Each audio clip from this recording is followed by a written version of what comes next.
ஸ்ரீமதே ராமானுஜாய நமஹ. ஸ்ரீ விஷ்ணு சித்த குரவே நமஹ. ஸ்ரீமத்வரவரமுனையே நமஹ. அஸ்மத்குரு சமாரம்பாம் யதிசேகர மத்யமாம் லக்ஷ்மீ வல்லப பர்யந்தாம் வந்தே குரு பரம்பராம். ஸ்ரீரங்க மங்களநிதிம் கருணாநிவாசம் ஸ்ரீ வெங்கடாத்ரிசிகராலய காளமேகம் ஸ்ரீஹஸ்திசைல சிகரோஜ்வல பாரிஜாதம் ஸ்ரீஷம் நமாமி சிரசா யது சைலதீபம். ஸ்ரீயை சமஸ்தசிதசித்விதாய வியசனம் ஹரேः அங்கீகாரி பிராலோகைகி சார்த்தயந்த்யை கிருதோஞ்சலிः. நமः ஸ்ரீரங்கநாயக்யை யத்ப்ரூவி பிரமபேததः ஈசேஷிதவ்யவைஷம்ய நிம்ன உன்னதமிதம் ஜகத். லக்ஷ்மீகல்பலத உத்துங்கஸ்தனஸ்தபகசஞ்சலः श्रीरङ्गराजभृङ्गो मे रमतां मानसाम्बुजे. लक्ष्म्या सह हृषीकेशः देव्या कारुण्यरूपया रक्षकः सर्वसिद्धान्ते वेदान्तेषु च गीयते. आकारत्रयसम्पन्नामरविन्दनिवासिनीम् अशेषजगदीशिद्रीं वन्दे वरदवल्लभाम्. மாத்ருதேவோ பவ என்கிற தலைப்பில் இன்றைய உபன்யாச அனுபவம் நமக்கு எம்பெருமானுடைய கிருபையால் பிராப்தமாகி இருக்கிறது. மாத்ருதேவோ பவ அப்படின்னு வேதம் விதிக்கிறது. இதற்கு என்ன அர்த்தம்னா, தாயை தெய்வமாக போற்று அப்படின்னு அர்த்தம். யாருமே அவரவர் பெற்ற தாயை, பெற்ற அன்னையை தெய்வத்துக்கு சமமாக மதிக்க வேண்டும். இது பொதுவான ஒரு தர்மம், சாமானிய தர்மம், பொது விதி. எல்லாருக்கும் இது பொதுவான ஒரு விதி. அதற்கும் மேலே ஒரு விசேஷ தர்மம் இருக்கு. அது என்னன்னா, துவம்மாதா சர்வலோகானாம் தேவதேவோ ஹரிப்பிதா அப்படின்னு சாஸ்திரம் சொல்லுகிற ரீதியில் இந்த உலகம் அனைத்திற்கும் ஜெகன்மாதாவாக அன்னையாக இருக்கக்கூடிய ஸ்ரீ மகாலட்சுமி தாயாரை தெய்வமாக போற்ற வேண்டும் அப்படிங்கிறது விசேஷ தர்மம். இதற்கும் மேலே இன்னும் பரம விசேஷமான ஒரு தர்மம் இருக்கு. அது என்னன்னா, ஒவ்வொருவருக்கும், அதாவது நம் ஸ்ரீ வைஷ்ணவர்கள் பஞ்சசம்ஸ்காரம் பண்ணிக்கக்கூடிய அந்த பிரபன்னர்கள் ஒவ்வொருத்தருக்குமே ஆச்சாரியன் சமாசயனத்தின் போது மந்திர உபதேசம் பண்றாரு இல்லையா, அந்த மந்திரத்தை மாத்ருதேவோ பவ, அந்த மந்திரம்தான் தாயார். அப்போ முதல் நிலையில அனைவருக்கும் பெற்ற அன்னை தெய்வம் தாயாராக இருக்கிறாள். அந்த தாயாரை நாம தெய்வமாக போற்ற வேண்டும். அடுத்த நிலையில, இன்னும் உயர்ந்த நிலையில ஸ்ரீ மகாலட்சுமி தாயார் நமக்கு திவ்ய தேசங்கள் தோறும் எழுந்தருள் இருக்கிறாள் இல்லையா, அந்த ஸ்ரீ மகாலட்சுமி தாயாரை நாம் தெய்வமாக போற்ற வேண்டும். அந்த அன்னையை மாத்ருதேவோ பவ. இன்னும் நம்முடைய பரிபக்குவம் முதிர்ந்த நிலையில ஆச்சாரியன் நமக்கு உபதேசிக்கக்கூடிய மந்திரத்தை நாம் தாயாராக போற்றி வணங்க வேண்டும்.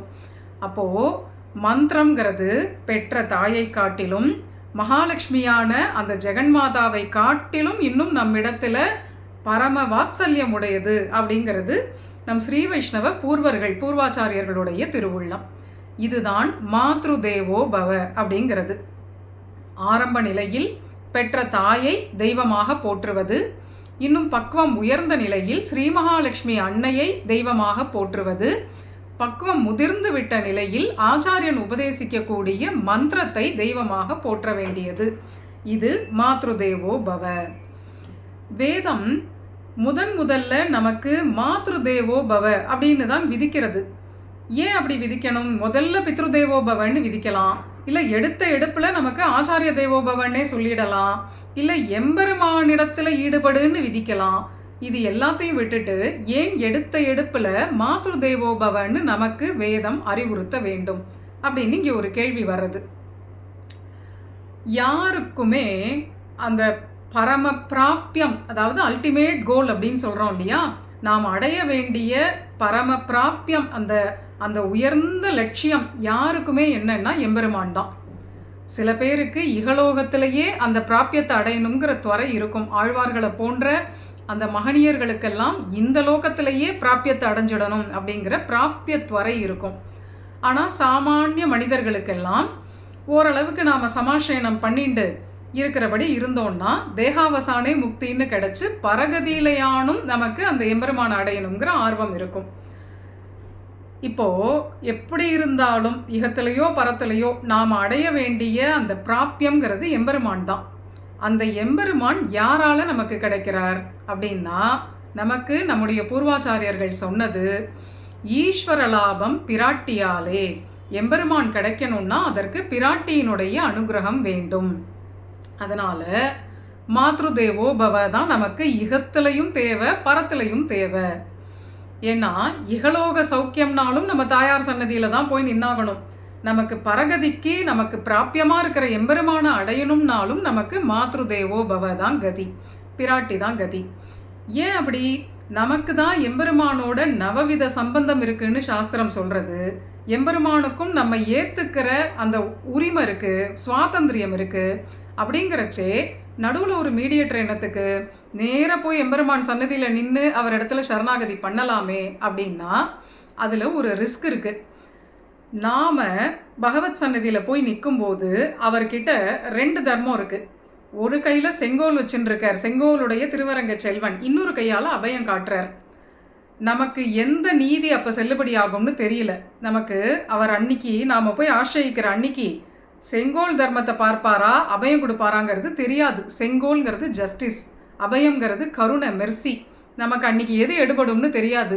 ஒருவேளை செங்கோலை கொண்டு நம்மளை பார்த்தார்னா நம்முடைய புண்ணிய பாப்பங்கள் அதை பார்க்கும்போது அநேகமாக பாப்பம்தான் ஜாஸ்தியாக தெரியும். அதனால நாம் தண்ட நீதிக்கு ஆளாக நேரிடும். அந்த சுவாதந்திரியம் அவரை என்ன செய்ய தூண்டும்னு நமக்கு தெரியாது. அதனால தான் தாயாரை முன்னிட்டு போயாச்சுன்னா நிச்சயம் நமக்கு அபயம் கிடைக்கும், அந்த கருணைக்கு நாம் பிராப்தமாவோம்.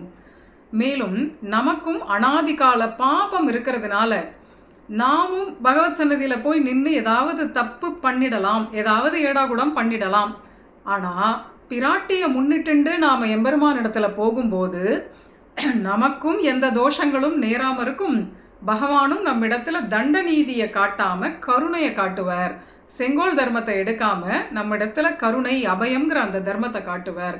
அப்படிங்கிறதுனால மாத்ருதேவோ பவ அப்படிங்கிறது நமக்கு ரொம்ப அவசியம். யுகத்திலையும் அது முக்கியம், பரகதிக்கும் அதுதான் முக்கியம். ஏன்னா ஈஸ்வர லாபம் பிராட்டியாலே. பெருமாள் நமக்கு கிடைக்கணும்னா பிராட்டியினுடைய கடாட்சம் நமக்கு வேணும். அதனால மாத்ருதேவோ பவ. இங்கே ஈஸ்வர லாபம் பிராட்டியாலேன்னு ஆச்சாரியர்கள் சொல்கிறா. பொதுவாக ஈஸ்வரன், மகேஸ்வரன் இந்த சப்தங்கள்லாம் பகவான் ஸ்ரீமன் நாராயணனை குறித்து தான் வேதம் சொல்கிறது.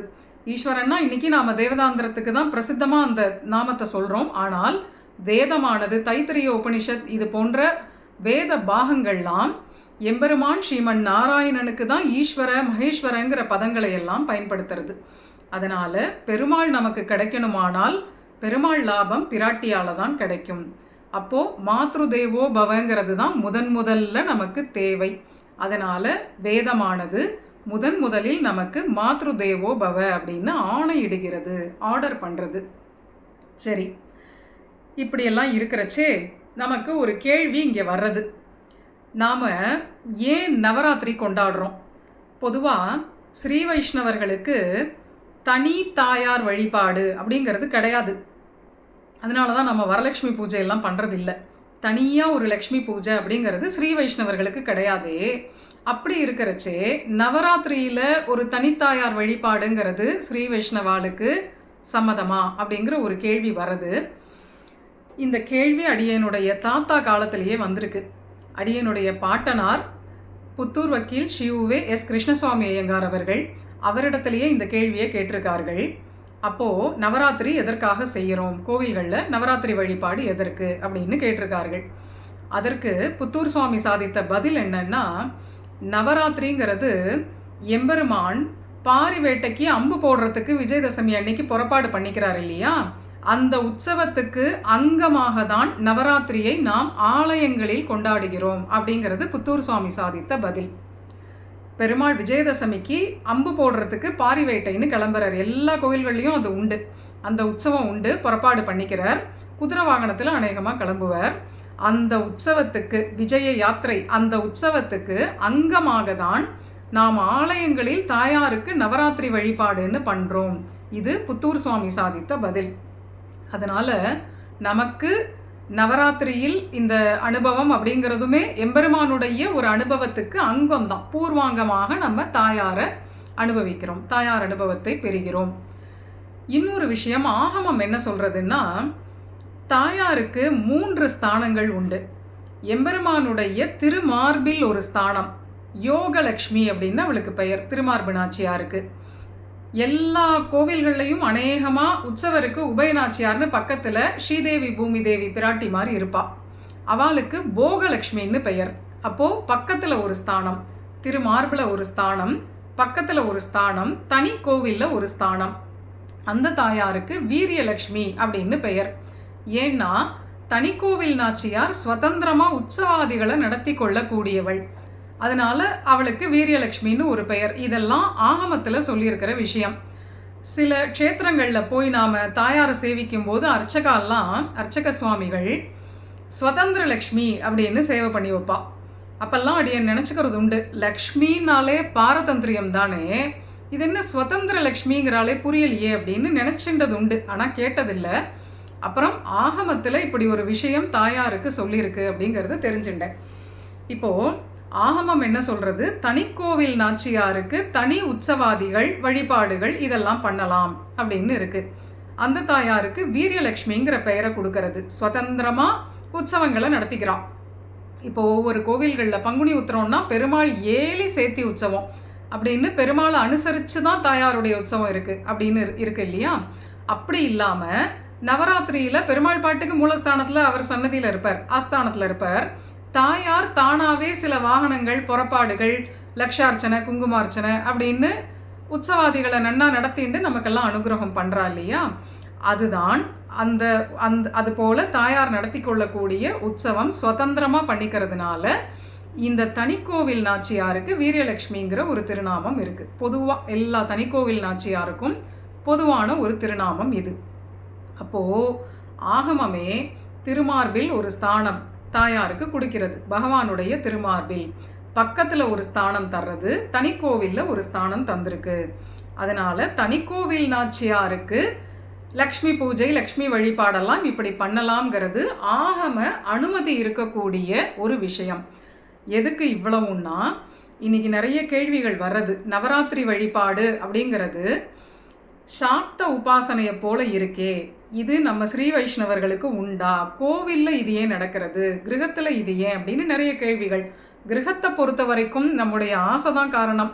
ஆத்து வழக்கம் அப்படின்னு பண்ணுறோம், நம்முடைய இஷ்ட நமக்கு பகவத் சமிருத்தி வேண்டிருக்கு. நமக்கு நித்தியப்படி அந்த நம்ம திருவாராதனத்தில் எழுந்தருள் இருக்கிற பெருமாள் அது மட்டும் காணலை, இன்னும் கொஞ்சம் பெருமாள் வேண்டிருக்கு. அதனால நாம் கொலு வச்சு ஈடுபடுறோம். ஆத்து பூஜைக்கு ஆகமம் அதில் தலையிடாது, அதனால எந்த பிரச்சனையும் இல்லை. ஆனால் கோவில்களில் இதுதான் வழக்கம். இதெல்லாம் கேள்விகளாக வர்றதுனால இதை பூர்வாங்கமாக எடுத்துட்டேன். இப்போது நமக்கு என்ன ஒரு பாக்கியம்னா, இந்த நவராத்திரி 9 தினங்களும் 9 திவ்ய தேசத்து தாயார்களை எடுத்துட்டு அனுபவிக்கிறது அப்படின்னு ஒரு பாக்கியம் கிடச்சிருக்கு. இப்போது ஸ்மார்த்தர்கள் அவெல்லாம் என்ன பண்ணுறா, சாக்தர்கள் சக்தி உபாசனையாக பண்ணக்கூடியவர்கள்லாம் முதல் 3 நாட்கள் லக்ஷ்மி பூஜை, அப்புறம் அடுத்த 3 நாட்கள் சரஸ்வதி பூஜை, அப்புறம் கடைசி 3 நாட்கள் துர்கா பூஜை, துர்கா லக்ஷ்மி சரஸ்வதின்னு ஏதோ ஒரு கிரமம் அவள் வச்சுன்னு இருக்கா. ஏதோ ஒரு ஆர்டரில் அந்த மாதிரி 3 பிரிச்சுண்டு முப்பெரும் தேவிகள்னு அவள் அதை ஈடுபடுறா. அதுபோல் பூஜை பண்ணுறா. அதுக்குன்னு பூஜை முறைகள் விதானங்கள்லாம் இருக்குது அவளுக்கு. இதெல்லாம் சாக்தர்கள், சக்தியாக பெண் தெய்வங்களை உபாசிப்பவர்கள் இது போன்ற ஒரு நடைமுறையில் பூஜை பண்ணுறா. நமக்கு ஸ்ரீ வைஷ்ணவத்தில் சாக்தம் கிடையாது, ஸ்ரீ வைஷ்ணவத்தில் ஏகாயனமும் கிடையாது. என்னென்னா, ஸ்ரீ வைஷ்ணவத்தில் லக்ஷ்மியை மட்டும் தனியாக பூஜிக்கிற சாக்தம் அப்படிங்கிறது கிடையாது, பெருமாளை மட்டும் தனியாக பிடிச்சிக்கிறதுங்கிற ஏகாயன சம்பிரதாயமும் கிடையாது. எப்பவுமே நமக்கு பெருமாளும் பிராட்டியும் சேர்ந்து இருக்கக்கூடிய சேர்த்தி மிதுனம், அதுதான் பிராப்யம். அதனால நமக்கெல்லாம் என்ன பெயருன்னா மிதுனாயனர்கள் அப்படின்னு பெயர். எதற்குன்னா, இப்போ தாயாரை தனியாக வழிபடுறோமே, இது உங்களுக்கு பரவாயில்லையா அப்படின்னு யாராவது கேட்டால் அதற்கு இத்தனை பதில். ஆகமம் எங்களுக்கு இந்த அனுமதியை கொடுத்துருக்கு, அதனால் செய்கிறோம். இது சாக்த உபாசனை இல்லை. ஏன்னா நாங்கள் துர்காலட்சுமி சரஸ்வதின்னு பிரிச்சுண்டு இந்த உற்சவத்தை பண்ணலை. 9 நாட்களுமே நாங்கள் லக்ஷ்மிக்காக தான் பண்ணுறோம். எதுக்குன்னா லக்ஷ்மியை முன்னிட்டு பாரிவேட்டை அன்னைக்கு பெருமாள்கிட்ட போய் நிற்கிறதுக்காக பண்ணுறோம். இவ்வளவு பதிலும் நாம் தெளிவாக வச்சுன்னு இருக்கணும். அதற்காக இதெல்லாம் அவதாரிகை. இப்போது 9 நாட்களும் 9 திவ்ய தேசத்து தாயார்களுடைய கட்டாட்சத்தை நாம் பெறக்கூடிய பாக்கியம் நமக்கு கிடைச்சிருக்கு. இந்த 9 தாயார்கள் யார் யார் அப்படிங்கிறத முதல்ல சங்கிரகமாக சொல்லிடுறேன். சம்பிரதாயத்தில் 3 பிராட்டிமார் மிகவும் முக்கியமானவர். ஸ்ரீரங்கம், திருமலா திருப்பதி, காஞ்சிபுரம் 3 திவ்யதேசமும் நமக்கு சம்பிரதாயத்தில் முக்கியம். 3 திவ்யதேசத்து தாயார்களும் நமக்கு சம்பிரதாயத்தில் மிகவும் முக்கியமான பிராட்டிமார்கள். அடுத்தது வேதத்தில் 3 பிராட்டிமார்கள் மிகவும் முக்கியமாக போற்றப்படுகிறார்கள். அவா யாருன்னா ஸ்ரீதேவி, பூமி தேவி, நீலாதேவி. அப்போது இந்த 3 பிராட்டிமார்களுக்கும் பிராதானியமுடைய க்ஷேத்திரம் திருவள்ளரை, ஸ்ரீவில்லிபுத்தூர், திருநரையூர். இந்த 3ம் அடுத்தது. முதல் 3 ஸ்ரீரங்கம், திருமலை, காஞ்சிபுரம். அடுத்த 3 திருவள்ளரை, ஸ்ரீவில்லிபுத்தூர், திருநரையூர். அடுத்த 3 என்னென்னா, பொதுவாக பெருமாள் தான் க்ஷேத்திரங்களில் லீலை பண்ணின கதை அநேகமாக இருக்கும். 108 க்ஷேத்திரங்களில் அநேகமாக 100 க்ஷேத்திரங்கள் பெருமாள் லீலை பண்ணின கதை தான் இருக்கும். அபூர்வமாக ஒரு சில இதில் மட்டும் தாயார் லீலை பண்ணினா அப்படின்னு கதைகள் உண்டு.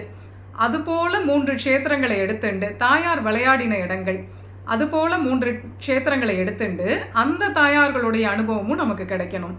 அவா யாருன்னா திருநின்றவூர், திருத்தங்கல், வானமாமலை, நாங்குநேரி.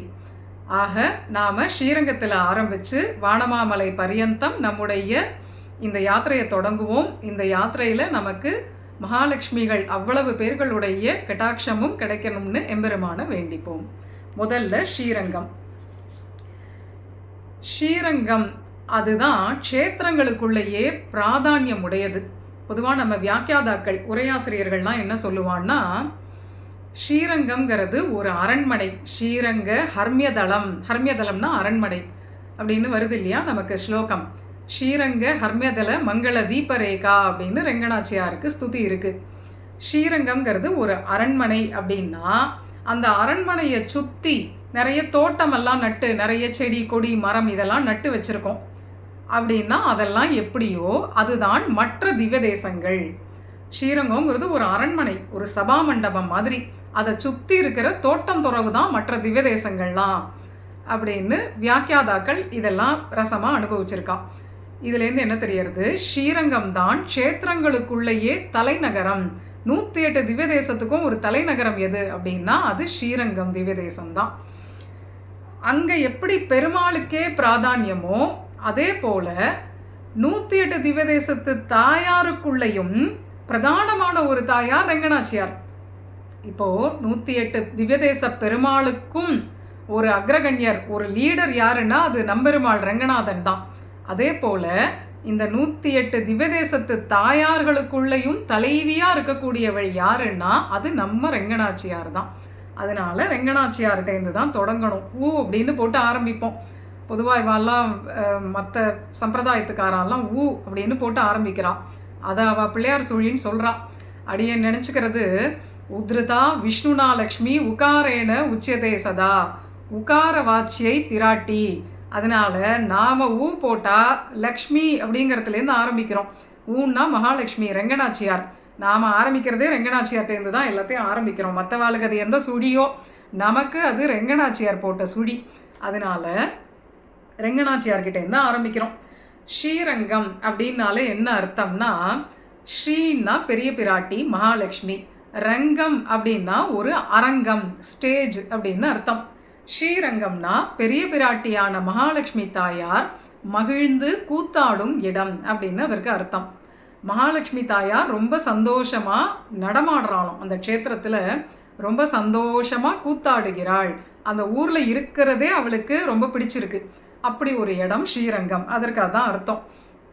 இப்போது ஒரு க்ஷேத்திரத்தில் அது என்னதான் அங்கே பெருமாள் தாயார் இருந்தாலும் யாராவது ஒருத்தருக்கு அங்கே முக்கியத்துவம்னு இருக்கும். ஸ்ரீபெரும்புதூர் எடுத்துட்டோம்னா பெருமாள் பேர் கூட சில பேருக்கு என்னன்னு தெரியாது, தாயார் பேரும் தெரியாது. யாருக்கு ஏற்ற ஸ்ரீபெரும்புதூர்னு சொல்லிட்டாலே இதுவோ பெரும்புதூர் இங்கே பிறந்தோ எதிராசரியம் இடரை தீர்த்தார் அப்படின்னு எடுக்கிறோம்.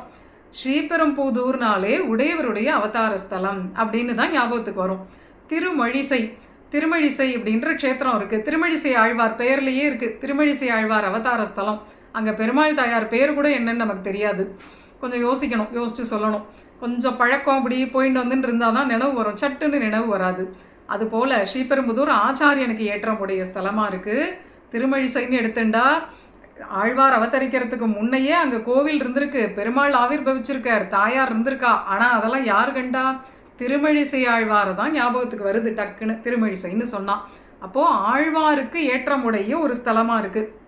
அதுபோல் ஸ்ரீரங்கம்னு சொல்லியாச்சுன்னா நம்பெருமாளையா ஞாபகத்துக்கு வர்றது? நம்பெருமாளை ஞாபகத்துக்கு வந்தால் நம்ம இன்னும் கொஞ்சம் கீழ்ப்படியில் தான் இருக்கோம். ஸ்ரீரங்கம்னு சொன்ன உடனே ரெங்கநாச்சியார் தான் நினைவுக்கு வரணுமா. அந்த அளவுக்கு ரெங்கநாச்சியார் ரொம்பவும் மகிழ்ந்து உகந்து வாசம் பண்ணக்கூடிய ஒரு க்ஷேத்திரம், நமக்கே வாசபோக்கியமான ஒரு க்ஷேத்திரம் தான். ஸ்ரீரங்கத்தில் இருந்தால் கிராமத்தில் இருக்கிற மாதிரியும் இல்லை, கிராமத்தில் இருக்கிற மாதிரி ஒரு ரொம்ப அமைதியாக இருக்குங்கிறதும் இல்லை, நகரத்தில் இருக்கிற மாதிரி ரொம்ப ராஜசமாக இருக்குங்கிறதும் இல்லை. உண்மையிலேயே பூலோக வைகுண்டமாக தான் இருக்குது. விடிஞ்செழுந்தால் நம்பெருமாள் புறப்பாடு, உற்சவாதிகள் 364 நாட்கள் அநேகமாக இருக்கும் உற்சவம். அப்படியே இருக்கிறதுனால நமக்கு வாசபோக்கியமாக மனுஷாளுக்கே இருந்தால் தெய்வங்களுக்கு கேட்பானே. அதனால் ரெங்கநாச்சியார் பிராட்டி உகந்து வாசம் பண்ணக்கூடிய இடம் பூலோக வைகுண்டம் ஸ்ரீரங்கம். அதனால் எப்படி ஆச்சாரியனுக்கு ஏற்றமுடைய ஸ்தலம், ஆழ்வாருக்கு ஏற்றமுடைய ஸ்தலமோ அதுபோல் ஸ்ரீரங்கம் ரெங்கநாச்சியார் உகந்து வாசம் பண்ணக்கூடிய இடம். அப்பேற்பட்ட க்ஷேத்திரத்தில் இந்த தாயார் எப்படி தோன்றினா அப்படின்னு தெரிஞ்சுக்கணும். க்ஷீராப்தியில் அன்று கடல்லிருந்து பார்க்கடல்லிருந்து தாயார் தோன்றினான். ஸ்ரீராமாவதாரத்தில் பூமியிலிருந்தே தோன்றினான். அதுபோல் அர்ச்சாவதார பிரதானமான இந்த அவதாரத்தில் ரெங்கநாச்சியார் அவதாரத்தில் பிராட்டி ஸ்ரீரங்கத்தில் ஒரு வில்வ மரம் இருக்குது. பிரதட்சணம் வந்தோன்னா அது வில்வ மரத்தடியில் வந்து தான் பூர்த்தி ஆகும். நம்ம ரெங்கநாச்சியார் சன்னதியை பிரதட்சணம் வரும்போது ஒரு வில்வ மரம் இருக்கும். அந்த வில்வ மரத்தடியில் இருந்து தான் தாயார் தோன்றினாள். அதனால் நமாமி வில்வ நிலையாம் அப்படின்னு ரெங்கநாச்சியாருக்கு ஒரு அர்ச்சனையே உண்டு. ஏன்னா அந்த வில்வ மரம் ரெங்கநாச்சியாருடைய பிறந்தாகமாம். வில்வ மரத்துக்கே ஸ்ரீபலம் அப்படின்னு ஒரு பெயர் உண்டு. ஏன்னா லக்ஷ்மிக்கு ரொம்ப பிடித்த ஒரு மரம் வில்வ மரம். ஏன் பிடிச்சதுங்கிறதுக்கு வேதம் ஒரு காரணத்தை சொல்கிறது. வேதத்தில் ஒரு கதை இருக்குது. பெருமாள் உலகத்தை சிருஷ்டி பண்ண ஆரம்பிக்கும் போது பிராட்டியினுடைய கடைக்கண் பார்வையை பார்த்துட்டு தானே லோக சிருஷ்டியே பண்ணுறார் அப்படின்னு தான் இருக்குது நமக்கு. பிராட்டியை பார்த்துட்டே அனாயாசமாக லோக சிருஷ்டி பண்ணுறாராம். நம்ம ஒரு தலிக காரியம் பண்ணாலே விறுவிறுக்க மெனக்கெட்டு பண்ணுறோம். அவர் ஜெகத் சிருஷ்டியே ஜாலியாக பண்ணுறாராம். ஏன் ஜாலியாக பண்ணுறாருன்னா தாயாருடைய அந்த கண் கடாட்சம், அவரே லக்ஷ்மி கடாட்சத்துக்கு அப்படி பார்த்து ஆசைப்படுறார். அந்த லக்ஷ்மி கடாட்சத்தை பார்த்துட்டு பண்ணுறதுனால ரொம்ப ஹாப்பியாக ஜாலியாக பண்ணுறாராம். அவர் ஜாலியாக பண்ணுறார், நாம தான் கர்மாதீனமாக இப்படி சிரமப்படுறோம். நாமன்னா நம்ம இல்லை, சம்சாரிகள். லக்ஷ்மி கடாட்சத்தை அவர் பார்த்துட்டு ரொம்ப ஜாலியாக ஈஸியாக ஜெகத் சிருஷ்டியை பண்ணிட்டுருக்கார். அப்படி பண்ண தொடங்கும் போதே முதல்ல பிராட்டிக்கு ஒரு பரிசு தந்துட்டு ஆரம்பிக்கணும் ஜெகத் சிருஷ்டியை அப்படின்னு நினச்சாராம். அவளுக்கு ஒரு பரிசு நல்ல அருமையாக ஒரு ரசமாக ஒரு பரிசு தரணும். என்னன்னு நினச்சவர் உடனே ஹிருதயத்தால் ஒரு வில்வ மரத்தை சிருஷ்டி பண்ணாராம். ஏன்னா நாளைக்கு அவள் ஊஞ்சல் கட்டி ஆடணுமே, அதுக்கு ஒரு மரம் வேணுமே, நல்ல கிளையோட புஷ்டியாக ஒரு மரம் இருக்கணும். அதனால் வில்வ மரத்தை சிருஷ்டி பண்ணி முதல்ல அவளுக்கு கிஃப்டாக கொடுத்துட்டு ஜெகத் சிருஷ்டியை ஆரம்பித்தாராம் பெருமாள். எப்படி இருக்குது அவருடைய ஒரு ராசிக்கம். அதனால் பிராட்டிக்கு பெருமாள் தனக்கு கொடுத்த கிஃப்ட்டு அப்படின்னு இந்த வில்வ மரத்தில் ரொம்ப பிரீத்தி உண்டு. அதனால தான் மகாலட்சுமிக்கு வில்வார்ச்சனைங்கிறது மிகவும் உகந்தது. வேதத்திலேயே சொல்லியிருக்கிற விஷயம் அது. ஸ்ரீசூக்த ஹோமம் அப்படின்னு பண்ணி அதில் தாமரை தளங்களாலும் வில்வ தளங்களாலும் நாம் ஹோமத்தை பண்ணி பிராட்டியை அர்ச்சனை பண்ணினா நமக்கு நிறைய சௌபாகியங்கள் கிடைக்கும். நிறைய சமிருத்தியான பணம் வேணும் அப்படின்னு ஆசைப்பட்டா, கடன்லாம் இருக்கிறவர்கள் பண்ணிக்கிறார்கள், பணம் வேணும்னு ஆசைப்பட்டா நல்ல திரவியம் நமக்கு கிடைக்கும் அப்படின்னு வேதம் இதெல்லாம் இந்த பலஸ்ருதியெல்லாம் சொல்கிறது. எதுக்குன்னா பெருமாள் சிருஷ்டியினுடைய ஆரம்பத்தில் பிராட்டிக்கு கொடுத்த பரிசு வில்வ மரம். அதனாலேயே வில்வத்துக்கு ஸ்ரீபலம்னு பெயர். வில்வார்ச்சனை மகாலட்சுமிக்கு மிகவும் உகந்தது. இன்னைக்கு எப்படி இருக்குன்னா, சிவனோட சம்பந்தப்படுத்தியே சொல்கிறா. வில்வம்னா சிவனுக்கு உகந்தது, அதை கொண்டு இவாளா ஒரு பாட்டபேத கதை பண்ணி லக்ஷ்மிக்கும் அப்படின்னு இழுத்துன்னு வரா. அது ரொம்ப தவறான ஒரு பாட்டம். வேதமானது மகாலட்சுமிக்கு வில்வார்ச்சனை உகந்தது அப்படின்னு சொல்கிறது. எப்போவுமே வேதம் ஒரு பிரமாணத்தை சொல்லித்துன்னா அதுதான் நமக்கு முக்கியம். வேதாத்து சாஸ்திரம் பரம் நாஸ்தி. வேதம் சொல்லியாச்சுன்னா சுப்ரீம் ஆர்டர் அதுதான். அதுக்கு மேலே நம்ம வேறு பிரமாணம் தேடவே வேண்டாம். வேதத்திலேயே பிராட்டிக்கு இந்த வில்வ மரம் ரொம்ப பிரீத்தியானது, வில்வார்ச்சனை ரொம்ப உகந்தது அப்படின்னு சொல்லியிருக்கு. வில்வத்துக்கு ஷீ பழம் அப்படிங்கிற பெயர் உண்டு. இப்படியெல்லாம் இப்பேற்பட்ட பெருமைகளுடைய அந்த வில்வ மரம், அந்த வில்வ மரத்தை அடியில இருந்து பிராட்டி ஆவிர்பாவம் பண்ணுறாள். எப்படி தர்மவர்மாங்கிற சோழ ராஜாக்காக நம்பெருமாள் அங்கே திருவயோத்தியிலிருந்து விபீஷணர் மூலமாக புறப்பட்டு இங்கே வந்தாரோ, வந்து எழுந்தருளினாரோ, அதே தர்மவர்மாக்காகவே அவர் காண பிராட்டியும் இந்த வில்வ மரத்தடியிலிருந்து ஆவிர்பவிக்கிறாள் அப்படின்னு இவளுடைய சரித்திரம். இன்னைக்கும் ரெங்கநாச்சியாருடைய உற்சவாதிகளுக்கு மிருத் சங்கிரகணம்னு பண்ணுவா. எப்போவுமே உற்சவத்துக்கு முதல்ல மிருத் சங்கிரகணம் எல்லா உற்சவத்துக்கும் பண்ணுறது உண்டு. ரெங்கநாச்சியாருக்கு தாயாருடைய உற்சவத்துக்கு ஸ்ரீரங்கத்தில் அந்த வில்வ மரத்தடியில் இருந்து தான் மிருத் சங்கிரகணமே பண்ணுவா. தாயாருடைய பிறந்தாகமே அதுதான். அதனால அங்கேருந்து தான் மிருத் சங்கிரகணமே பண்ணுறா. இந்த தர்மவர்மாக்கு ஒரு பாக்கியம், தாயாருடைய ஆவிர்பாவத்தையும் கண்டார். பெருமாளும் இவருக்கு பிரத்யக்ஷம். இந்த திவ்ய தம்பதிகளுக்கு முதல்ல திருக்கல்யாணம் பண்ணி பார்த்த பெருமையும் இவருக்கு உண்டு. முதல் பங்குனி உத்திரம் இவர் தான் சேவிச்சிருக்கார். அதனால் ரெங்கநாச்சியாருக்கும் ரெங்கநாயகனுக்கும் திருக்கல்யாணத்தை இவர் விமரிசையாக தான் கண்குளிர கண்டு நடத்தி வைத்தார் அப்படின்னு ரெங்கநாச்சியாருடைய சரித்திரம். அதற்கு பிறகு நந்த சோழன் அப்படின்னு இந்த தர்மவர்மா பரம்பரையிலேயே ஒரு ராஜா வரார். அந்த நந்த சோழனுக்கு கமலவல்லி நாச்சியார் குழந்தையா கிடைக்கிறா. அந்த நந்த சோழன் பார்த்து கமலவல்லி நாச்சியாருக்கும் நம்பெருமாளுக்கும் ரெங்கநாதனுக்கும் திருக்கல்யாண உற்சவம் நடத்துகிறார் அப்படின்னு அந்த சரித்திரமும் இருக்குது. நம்ம ஸ்ரீரங்கத்தில் கோரதம் இருக்கு இல்லையா, அது கமலவல்லி தாயாருக்கு அவள் அப்பா ஸ்ரீதனமாக கொடுத்தது. கோரதம்னு இன்றைக்கும் பங்குனி உத்திரம் மட்டையடி உற்சவம் வருஷத்தில் ஒரு நாள் சேர்த்தி, அதுவும் ஏகரகலையோடு பண்ணிக்கிறார். அங்கே ஓடி ஒளிஞ்சு இங்கே ஓடி வந்து தப்பிச்சு வந்து எப்படியோ மட்டையடி உற்சவம் நடத்தின்ட்டார். பங்குனி உத்திர சேர்த்தி ஆயாச்சு. உறையூர் போயிட்டு வந்ததுக்கு தானே பங்குனி உத்திர சேர்த்தி, மட்டையடி இதெல்லாம் நடந்து பங்குனி உத்திர சேர்த்தி எப்படியோ சமாதானம் ஆகி உள்ளே விட்டாலேன்னு ஒரு வழியாக சேர்த்தி பண்ணிக்கிறார். பண்ணிட்டு மறுநாள் என்ன பண்ணுறாருனா, அந்த தாயாரோட அப்பா கொடுத்த தேர்லையே ஊரை சுற்றுறார். பெருமாளால் தான் இப்படி இருக்க முடியும். ஏன்னா அந்த கோரதம்ங்கிறது கமலவல்லி நாச்சியாருடைய தகப்பனார் நந்த சோழன் திருக்கல்யாணத்துக்கு சீர்வரிசையாக கொடுத்தது அப்படின்னு ஒரு ஐதீகம் இருக்குது. இப்படியெல்லாம் ரெங்கநாச்சியார் ரொம்ப உகந்து வாசம் பண்ணக்கூடிய க்ஷேத்திரம் அப்படிங்கிறது ஸ்ரீரங்கத்துக்கு பெருமை. இப்போது ஸ்ரீஹி அப்படின்னு தாயாருடைய திருநாமம். அதில் முக்கியமாக ஸ்ரீரங்கநாச்சியாருக்கு இந்த ஸ்ரீங்கிற திருநாமம் ரொம்ப பொருந்தும். 6 அர்த்தங்கள் அதுக்கு இருக்குது அப்படின்னா கூட ரொம்ப முக்கியமான 2 அர்த்தம் நம்ம பார்க்கலாம். ஸ்ரீஹி அப்படிங்கிறதுக்கு ஸ்ரீயை இப்போ தமிழில் திருன்னு மாற்றுறார்கள். திருன்னு மாற்றும் போது ஸ்ரீ கொடுக்கக்கூடிய அர்த்த புஷ்டியெல்லாம் இந்த திரு கொடுக்கறதில்லை. ஸ்ரீக்கு நிறைய அர்த்தங்கள் இருக்குது. அந்த அளவுக்கு அர்த்தங்களை இந்த திருங்கிற சொல் தரதில்லை. இருந்தாலும் திருங்கிறது ஒரு உபச்சார வழக்காக பயன்படுத்துகிறோம். ஆனால் ஸ்ரீஹிங்கிறது ரொம்ப முக்கியமான திருநாமம் மகாலட்சுமிக்கு, ஜெகன்மாதாவுக்கு. இந்த ஸ்ரீங்கிறது ஸ்ரூ அப்படிங்கிற தாத்து ரூட்டுலேருந்து வந்திருக்கு. ஸ்ரீஹிங்கிறது ஒரு சான்ஸ்கிரிட் சொல், ஒரு பதம். அந்த பதத்துக்கு ரூட் எங்கே இருக்குன்னா ஸ்ரூ அப்படிங்கிற ஒரு தாத்து அந்த ரூட்லேருந்து வந்திருக்கு. அதற்கு என்ன அர்த்தம்னா ஸ்ரூ ஹிம்சாயாம் ஸ்ரூ விஸ்தாரே அப்படின்னு 2 அர்த்தங்கள் இருக்குது. சம்ஸ்கிருத கிராமர் படி 2 அர்த்தங்கள். அதாவது ஸ்ரீ அப்படின்னா அந்த தாயார் என்ன பண்ணுவாளாம், ஸ்ரீங்கிற திருநாமம் உடைய ரெங்கநாச்சியார் என்ன பண்ணுவாளாம், ஜீவனுடைய தோஷங்கள் அதாவது பாப்பங்கள் அதெல்லாம் ஹிம்சிப்பாள் அப்படின்னா போக்கிடுவா. ஹிம்சை பண்ணுறதுனாலே அழிக்கிறது தானே, அழிச்சிடுறா. விஸ்தாரம்னா வளர்க்கிறது. அந்த ஜீவனுடைய நன்மைகளை எல்லாம் விஸ்தாரப்படுத்துவாள், வளர்ப்பாள் அப்படின்னு 2 அர்த்தம். ஜீவனுக்கு மட்டும் இதை பண்ண மாட்டா, பகவானுக்கும் பண்ணுவா. பகவானுக்கு பண்ணும்போது என்ன பண்ணுறா, எதை ஹிம்சிக்கிறான்னா அவருடைய சுவாதந்திரியத்தை ஹிம்சிக்கிறான். முதல்ல பார்த்தோம் இல்லையா, அவருடைய சுவாதந்திரியம் என்ன பண்ணுன்னு தெரியாது. சுவாதந்திரியத்தை அழிக்கிறாள், நீக்குகிறாள். எதை விஸ்தாரப்படுத்துகிறாள்? அவருடைய கருணா குணத்தை விஸ்தாரப்படுத்துகிறாள். அதனால் இவளுக்கு ஸ்ரீன்னு திருநாமம் ரெங்கநாச்சியாருக்கு. அதற்கு ஒரு சரித்திரம் இருக்குது. என்னன்னா தொண்டரடி பொடியாழ்வார் சரித்திரம். இவர் பாதம் மாறி போயிட்டார். சரித்திரம் எல்லாருக்கும் தெரியும். தேவதேவியின் இடத்துல புத்தி தடுமாறி போய் பாதம் மாறி போயிட்டார். போயாச்சுன்னா இவ்வளோ நாளாக இந்த ரெங்கநாதனுக்கு தானே மாலை கட்டி கொடுத்துட்டு இருந்தார். பெருமாள் உடனே ஓடி வர வேண்டாமோ? வரமாட்டார். அதுதான் அவர்கிட்ட பிரச்சனையே. அவர் என்ன பண்ணுவார்னா நம்மளால் யூகிக்கவே முடியாது. அவர் சொன்ன மாதிரி அவர்கிட்ட 2 இருக்குது. சாமானிய தர்மம், விசேஷ தர்மம். ஒன்று ஜஸ்டிஸ், செங்கோல் இருக்குது. ஒன்று மெர்சி, அந்த அபயம் இருக்குது. ஆனால் அவர் எதை தேர்ந்தெடுப்பார்னு தெரியாது நமக்கு.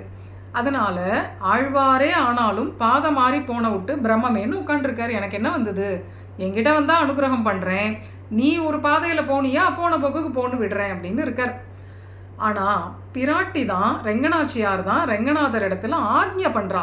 அந்த குழந்தை எப்படி இருந்தான், நமக்கு மாலை கட்டி கொடுத்துண்டு விடிஞ்செழுந்தா நம்ம சன்னதிக்கு வந்து நின்றுண்டு நாளும் பொழுதும் நம்மளிடத்துல ஈடுபட்டுண்டு சுற்றி சுற்றி நம்மக்கிட்டேயே இருந்துட்டு இருந்த ஒரு குழந்தை இப்படி ஏதோ ஒரு காமினியின் இடத்துல புத்தி தடுமாறி போயிட்டான் அப்படின்னா நீங்கள் எப்படியா பெசாத இருக்கிறது? எனக்கு என்ன வந்ததுன்னா இருக்கிறது. யாரு தான் ரிஷிகளே முனிவர்களே பெண்களிடத்துல விழுந்துட்டான்னு கதைகள் இருக்கே. காமினி, காஞ்சனம், கீர்த்தி, இதை ரிஷி முனிவர்களாலேயே ஜெயிக்க முடியலன்னு இருக்கும்போது ஆழ்வார்களை போன்ற மகனியர்களாகவே இருந்தாலும் பிரகிருதி படுத்துகிற பாடு இதெல்லாம் ஏதாவது இப்படி சின்ன இடரல் நேர்ந்துடும். அதுக்காக நீங்கள் எனக்கு என்ன வந்ததுன்னா இருக்கிறது, கிளம்புங்கோ, அந்த குழந்தை எனக்கு வேணும், நீங்கள் போய் அந்த குழந்தைய மீட்டுன்னு வாங்கோ அப்படின்னு ரெங்கநாச்சியார் கிளப்பி விடுறா. ரெங்கநாயகனை ட்ரிகர் பண்ணுறா. பண்ணின உடனே இவரும் கிளம்பி போகிறார். ஒரு தங்க வட்டியில் எடுத்துட்டு போய், சரித்திரம் பிரசித்தம், தங்க வட்டியில் எடுத்துட்டு போய் அவரை மீட்டுண்டு வரார். இப்போது தன் திருநாமத்துக்கு ஏற்ப ரெங்கநாச்சியார் என்ன பண்ணினா, ஸ்ரூ ஹிம்சாயாம் ஸ்ரூ விஸ்தாரே, அதாவது ஷீஹிங்கிற பெயர் உடைய ரெங்கநாயகி ஜீவனுடைய தோஷங்களை, அதாவது பாப்பங்களை அழிக்கிறாள். தொண்டரடி பொடியாழ்வாருக்கு ஏதோ அப்படி ஒரு பாப்பம் நேர்ந்திருத்து, அதை தன்னுடைய கருணையினால் அழிச்சுட்டா. அவருடைய நன்மைகளை பெருக்கினான். நன்மை எது? திருமாலை கட்டின்னு இருந்தார், திருமாலை பிரபந்தம் பாட பிறந்திருக்கார், அதுதான் அவருடைய நன்மை. ஸ்வரூப சத்தை அதுதானே. அதை கிளப்பி விட்டா தாயார். அந்த நன்மையை பெருக்கி விட்ட உடனே அது வரைக்கும் தேவதேவி தேவதேவின்னு இருந்தவர் பெருமாள் வந்து இப்படி தங்க வட்டியில் வச்சு ஒரு லீலை பண்ணின உடனே சட்டுன்னு மாறிடுறாரே. கதையிலெல்லாம் நாம் எதை எடுத்துக்கணும்னா, எப்படி விழுந்தான்னு பார்க்கக்கூடாது, எப்படி எழுந்தான்னு பார்க்கணும். புரூரவஸ்னு புராணம் ஒரு கதை, புரூரவஸோடைய கதை சொல்கிறது. புரூரவஸ் ஊர்வசியின் இடத்துல அந்த மாதிரி புத்தி தடுமாறினார். இவா கதையில் நாம் எடுத்துக்க வேண்டியது எப்படி விழுந்தாங்கிறது இல்லை, எப்படி எழுந்தார்கள்ங்கிறது தான். அதனால் சட்டுன்னு ஒரு லீலையில் அவள் பாதை மாதிரி பழையபடி வந்துடுறாளே, அதைத்தான் நாம் பார்க்கணும். ரெங்கநாச்சியார் தான் அதை செய்கிறான். அந்த தொண்டரடி பொடியாழ்வாருங்கிற அந்த ஜீவன் இருக்கார் இல்லையா, அவருடைய தோஷங்களை எல்லாம் நீக்கி நன்மைகளை பெருக்கினான். அப்படி பண்ணினாதான் அவள் ஸ்ரீ. அதை பண்ணினான். ரெங்கநாதனுடைய சுவாதந்திரியங்கிற தோஷத்தை நீக்கி கருணாகுணத்தை, கிருபைங்கிற குணத்தை வளர்த்தாள், விஸ்தாரப்படுத்தினான். அப்படி பண்ணினாதான் அவளுக்கே அவளுடைய பெயர் பொருத்தமாகும். அந்த காரியத்தை ரெங்கநாச்சியார் நம் தொண்டரடி பொடியாழ்வார் சரித்திரத்தில் பண்ணினது ஒரு உதாரணம் இதற்கு. அதனால ஸ்ரீஹிங்கிற அவளுடைய பெயரும் அன்வர்த்தமானது. இந்த ஆழ்வாரும் பாத மாறி மீண்டு மறுபடியும் தன்னுடைய சொந்த இடத்துக்கே வந்து சேர்ந்தார். பெருமாளுக்கும் அவரை மீட்டதுங்கிற ஒரு பெருமை கிடைச்சது. அவரை காப்பாத்தினது, ரக்ஷகன் அப்படிங்கிற பெருமை கிடைச்சது இல்லையா. அதனால இதெல்லாம் பண்ணினது ரெங்கநாச்சியாருடைய அந்த ஆக்ஞை. ரெங்கநாச்சியார் அப்படி கிளப்பி விட்டா பெருமாளை. அதுக்கப்புறம் தான் இதெல்லாம் நடக்கிறது. நமக்கு பிரசித்தம் ஸ்ரீ ராமானுஜர் ஸ்ரீரங்க நிர்வாகங்களை எல்லாம் சீர்திருத்தம் பண்ணின்னு இருக்கும்போது ரெங்கநாச்சியார் சந்நிதியில் சில அர்ச்சகர்கள் கொஞ்சம் முன்ன பின்ன இருக்கா, கைங்கரிய ஸ்ரத்தை இல்லாதபடிக்கு இருக்கா. அப்போது ராமானுஜர் என்ன பண்ணுறார், உடையவர் அவளை எல்லாம் எடுத்துட்டு வேறு சில கைங்கரியவரால் தாயாருக்கு கைங்கரியத்துக்கு வைக்கணும்னு நினைக்கிறார். ஆனால் தாயார் உடையவர் கணால போய் அப்படி எடுக்க வேண்டாம், யார் எப்படி இருந்தாலும் எனக்கு குழந்தைகள் தானே, அதனால் அது போல் நீங்கள் மாற்ற வேண்டாம், யாரையும் மாற்ற வேண்டாம், எப்படி இருக்காளோ அப்படி அப்படியே நான் ஏற்றுக்கிறேன், அதுதானே அம்மானா அப்படி தானே, அந்தந்த குழந்தைய குணதோஷங்களோட ஏற்றுண்டா தானே அம்மா.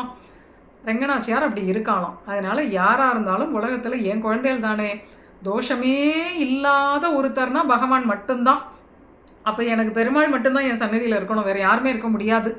தோஷமே இல்லாதவர்னா அவர் ஒருத்தர் தான்.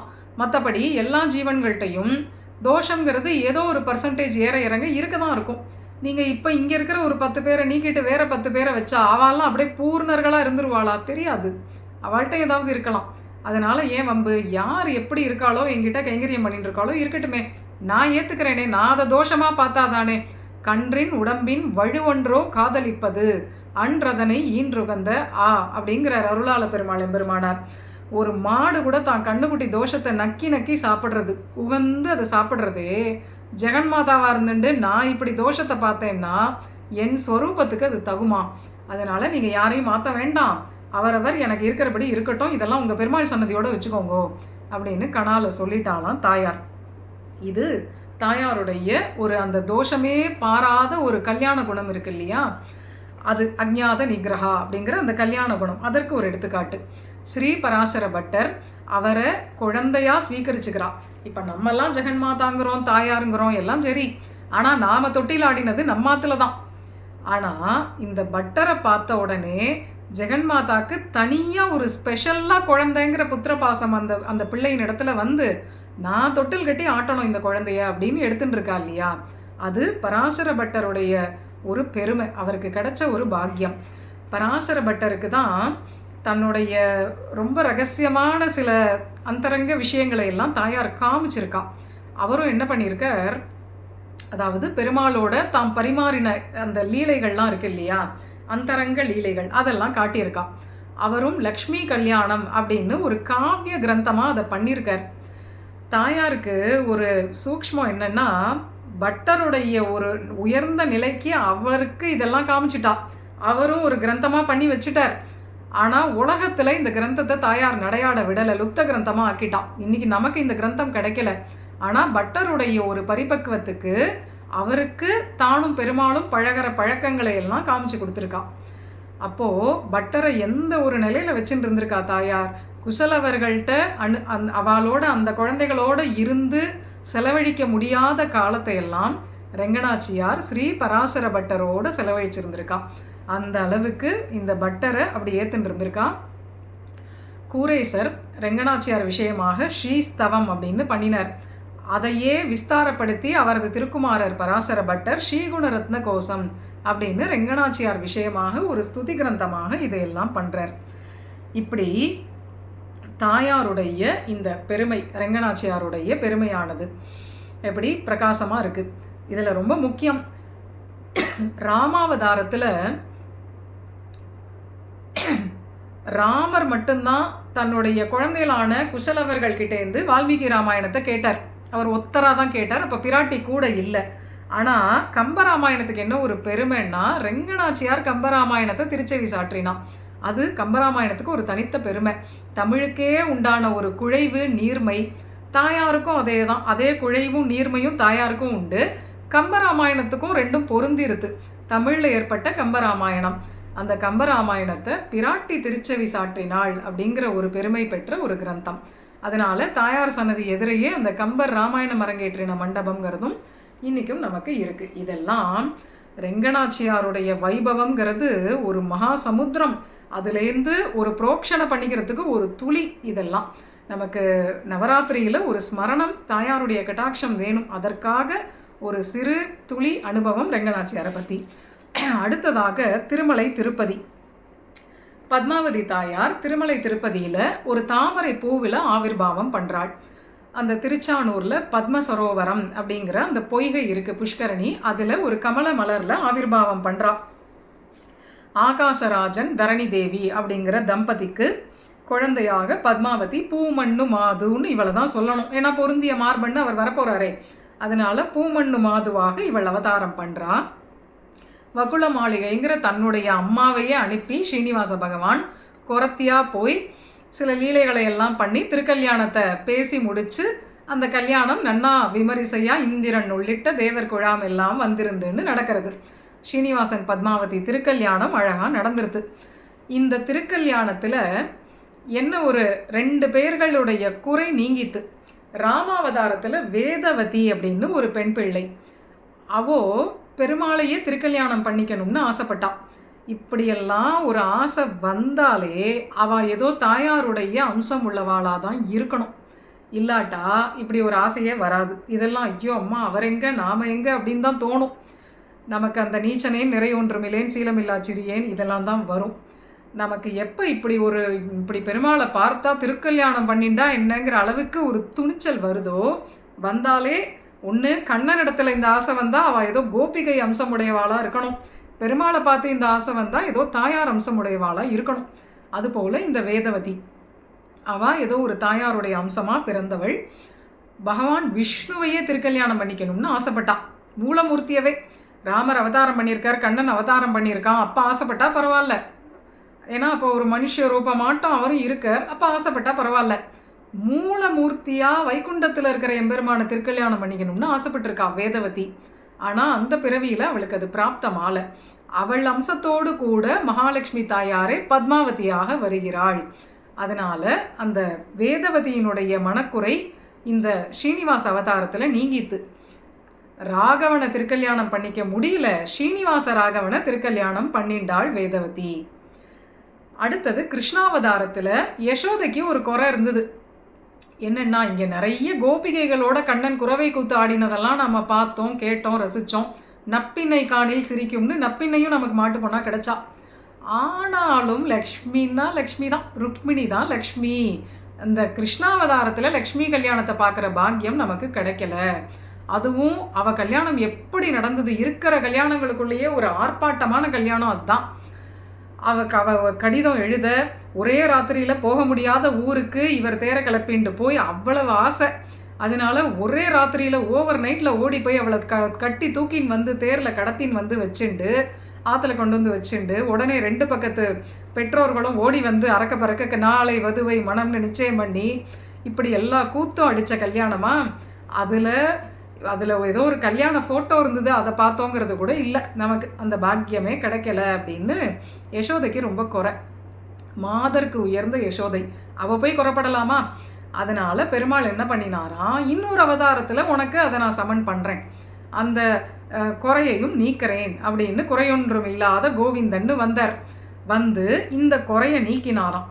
என்னன்னா, யசோதையே வக்குள மாளிகையாக வந்தா, ருக்மிணி தாயாரை பத்மாவதியாக வந்தா, வெங்கடேசனே வெங்கட கிருஷ்ணனாக வந்தான். அதனால் இந்த திருக்கல்யாணம் இந்த யசோதைங்கிற வகுள மாளிகை பார்க்கும்படியாக நடந்தேறியது. இவளே நடத்தி வச்சான். இவளே போய் குறத்தியா போய் மகட்பேசி மந்திரித்து எல்லாம் பண்ணி இவளே நடத்தி வைக்கிறாப்புல ஒரு பாக்கியத்தை இவளுக்கு எம்பெருமான் கொடுத்தான். அப்போது ராமாவதாரத்தில் ஒருத்தியினுடைய மனக்குறை வேதவதி, கிருஷ்ணாவதாரத்தில் ஒருத்தியினுடைய மனக்குறை யாருன்னா யசோதை. இந்த 2 பேர்களுடைய மனக்குறையையும் தீர்த்து வச்ச ஒரு அவதாரம் இந்த வெங்கடேசன் பத்மாவதிங்கிற இந்த பகவானுடைய அவதாரம். இதில் நமக்கு முக்கியமாக ஸ்மரணீயமான லீலைகள் ஏராளமாக இருக்குது. திருமலைன்னா கேட்கணுமா, மலைக்கதையே 7 கதை இருக்குது. அப்படிங்கிறச்சே நமக்கு தாயார் அனுபவத்துக்காக ரொம்ப ரத்தின சுருக்கமாக 2 கதைகள் எடுத்துக்கலாம்.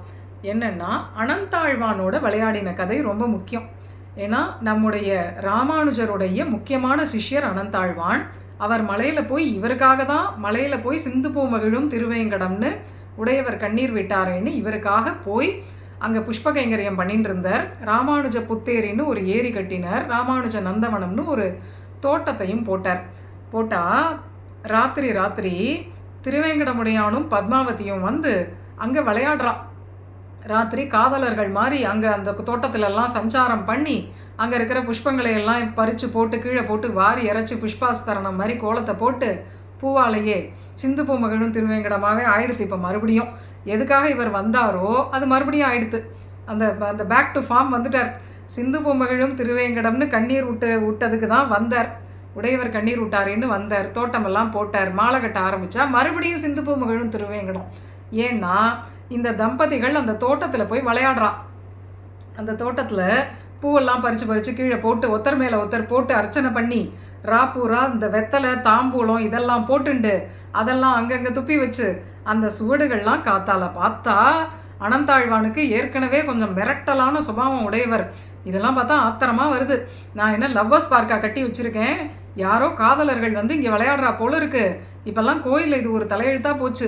கைங்கரியத்துக்குன்னு எல்லாம் ஆறாமங்களில் தோட்டம் போட்டு வச்சா லவ்வர்ஸ் எல்லாம் உட்காந்துட்டு பேசுறது, சிரிக்கிறது, விளையாடுறது, ஃபோட்டோ எடுத்துக்கிறது, செல்ஃபி எடுத்துக்கிறது, அதை எல்லாம் வழியே விநியோகம் பண்ணுறதுன்னு அதை ஒரு ஒரு பிக்னிக்கு ஒரு இந்த ஸ்பாட்டு மாதிரி ஆக்கிட்டான். இவா காதலிச்சு குழாவறதுக்கு ஒரு இடம் மாதிரி ஆக்கிட்டா இல்லையா, இது அன்றைக்கே இருந்தது போல இருக்குது அப்படின்னு நினச்சிட்டார் அனந்தாழ்வான். இது யார் என்னன்னு பார்க்கணும், கையும் களவுமா பிடிக்கணும் அவளை அப்படின்னு பூரா காவல் இருந்திருக்கார். அப்போது ஸ்ரீனிவாசனும் அலர்மேல் மங்கையும் ஒரு ராஜா ராணி மாதிரி அங்கே வந்து விளையாடுறா. பழையபடி பூவெல்லாம் பறித்து போட்டு விளையாடினா இந்த பொண்ணை டக்குன்னு எதிர்பாராமல் பின்னாடியே போய் இந்த பொண்ணு கையை பிடிச்சிட்டார் அவர். பிடிச்ச உடனே அந்த பையன் பார்த்தான், பட்டுன்னு அவன் ஓடியே போயிட்டான். அந்த ராஜாவாக வந்து அந்த பையன் ஓடியே போயிட்டான். இளவரசனாட்டம் வந்தான், யுவா குமாரகான்னு வேதம் சொல்கிறது. அவன் ஓடி போயிட்டான். இந்த பொண்ணு பாவம் தீனமான பொண்ணு மாட்டின்ட்டான். உடனே அழறா அந்த பொண்ணு, என்னை விட்டுருங்கய்யா, என்னை விட்டுருங்கய்யான்னு அழறா. அதெல்லாம் உன்னை விட முடியாது, உன்னை வச்சுட்டாதான் அவன் வருவான், யாரை பிடிச்சா அவன் வருவான்னு தெரிஞ்சு வச்சுட்டு இருக்கார். அதனால என்ன பண்ணினார், இந்த தாயாரை அங்கே இருக்கிற ஒரு செண்பக மரத்தில் கட்டி போட்டுட்டார். அதனால தான் செண்பகமாய் நிற்கும் திருவுடையேன் ஆவேனேன்னு ஆழ்வார் ஆசைப்பட்டார் போல இருக்கு. தாயாரை ஒரு செண்பக மரத்தில் அனந்தாழ்வான் கட்டி போட்டுட்டார். பெருமாள் கோவிலுக்கு ஏழியாச்சு. மறுநாள் சுப்பிரபாதம் காத்தால கதவை திறந்து திருக்காப்பு நீக்கி பார்த்தா திருவேங்கடமுடையான் திருமார்பில் திருமால நாச்சியாரை காணோம். எல்லாம் பதறி போயிட்டா. எங்கன்னு தேடுறா, திருமார்பு நாச்சியாரை காணவே, என்னாச்சுன்னு பதறா அர்ச்சகாலாம். அப்போ அர்ச்சக முகேன பெருமாள் ஒரு உத்தரவு கொடுக்குறார், என்னுடைய பிராட்டி அனந்தாழ்வான் தோட்டத்தில் தான் இருக்கா, போய் கூட்டின்னு வாங்கோ அப்படின்னு. அதுக்குள்ளே அனந்தாழ்வான் அங்கேயே ராப்பூரா தனி பொண்ணு அழகாக இருக்கா, சின்ன பொண்ணு, காவல் இருக்கார், விட்டுட்டு ஓடிடல, கட்டி வச்சுட்டு போயிடலை. பெருமாள் மாதிரி பெருமாள் ஓடிட்டார். ஆச்சாரியன் உட்காண்டிருக்கார். இதுதான் நமக்கு பாடம். இந்த பெருமாளை நம்ப முடியாது. ஏன்னா இப்படி தான் நம்மளை கூட்டிட்டு சஞ்சரிச்சுட்டு நமக்கும் இதே தான், தாயாரையே விட்டுட்டு ஓடினார்னா நமக்கு கேட்பானே. ஆச்சாரியன் விடலை பத்தேலாம். அப்போ கூட ஆச்சாரியன் கூடவே உட்காண்டிருக்கார் அந்த பொண்ணுக்கு காவலா. இந்த பொண்ணு சொல்கிறா, நான் என்னை உங்கள் பொண்ணாட்டம் நினச்சிட்டு விட்டுருங்கோளேன் அப்படின்னு கெஞ்சரா. அதெல்லாம் உன்னை விட முடியாதுங்கிறார் அவர். இப்படி சொல்லின்னு இருக்கிற செய்ய அர்ச்சகாலாம் ஓடி வந்து அனந்தாழ்வான் கிட்ட, அனந்தாழ்வான் யாரை கட்டி வச்சிருக்கேள் தெரியுமா, சாக்ஷாத் ஜெகன்மாதா அலர்மேல் மங்கையை கட்டி வச்சிருக்கேள் செண்பக மரத்தில், அவரை விடுங்கோ, அந்த பிராட்டியை கொண்டு வந்து பெருமாள்கிட்ட விடுங்கோ, அவர் ஆக்ஞாபிச்சிருக்காருன்னு உடனே யாருக்குமே ஒரு பயம், பதட்டம், அரட்டி தானே வரல இவருக்கு. அதுதான் இவருடைய ஒரு நிலை, இவருடைய ஸ்வரூபம் அதுதான். உடனே அப்படியா நினச்சேன், இப்படி தான் ஏதாவது இருக்கும்னு நினச்சேன்ட்டு கட்டை அவுத்து விட்டு அந்த பொண்ணை அழகாக கூட்டின்னு வந்து ஜனகர் மாதிரி அழைச்சின்னு வந்து அப்படியே பெருமாள்கிட்ட ஒப்படைக்கிறாராம். அப்போ எல்லாரும் காணும்படியாக அலர்மேல் மங்கை தாயார் திருவேங்கடமுடையான் மார்பலை ஏறி அமர்ந்தாலும். அன்னைக்கு க்ஷீராப்தியில் இந்த பிருகு மகரிஷியோ இல்லை இந்த சமுத்திரராஜனோ இப்படி என்னை கூட்டின்னு வந்து விட்டாளா, யாராவது இப்படி கூட்டின்னு வந்து விட்டாளா, விடல இல்லையா, அந்த குறை இவளுக்கே இருந்தது போல இருக்கு. அதனால் இப்போ அனந்தாழ்வான் கூட்டின்னு வந்து விட்ட உடனே பொன்னாட்டம் அழைச்சின்னு வந்து விட்டார் இல்லையா, பெருமையாக ஏறி பெருமாள் மார்பில் அமர்ந்துட்டான். அதனால் அனந்தாழ்வானுக்கே என்ன ஒரு பேர் உண்டுன்னா, மலையில் வெங்கடவருக்கு மாமனார் வாழியே, அலர்மேல் மங்கை திருவுக்கு அப்பனார் வாழியே அப்படின்னு ஒரு வாழி திருநாமம் இவருக்கு உண்டு. இப்படி அனந்தாழ்வானோட ஒரு லீலை. அனந்தாழ்வானுக்கு பெண்ணாக தன்னை பாவிச்சுண்டு பெருமாளை அடைஞ்சான். இது ஒரு லீலை.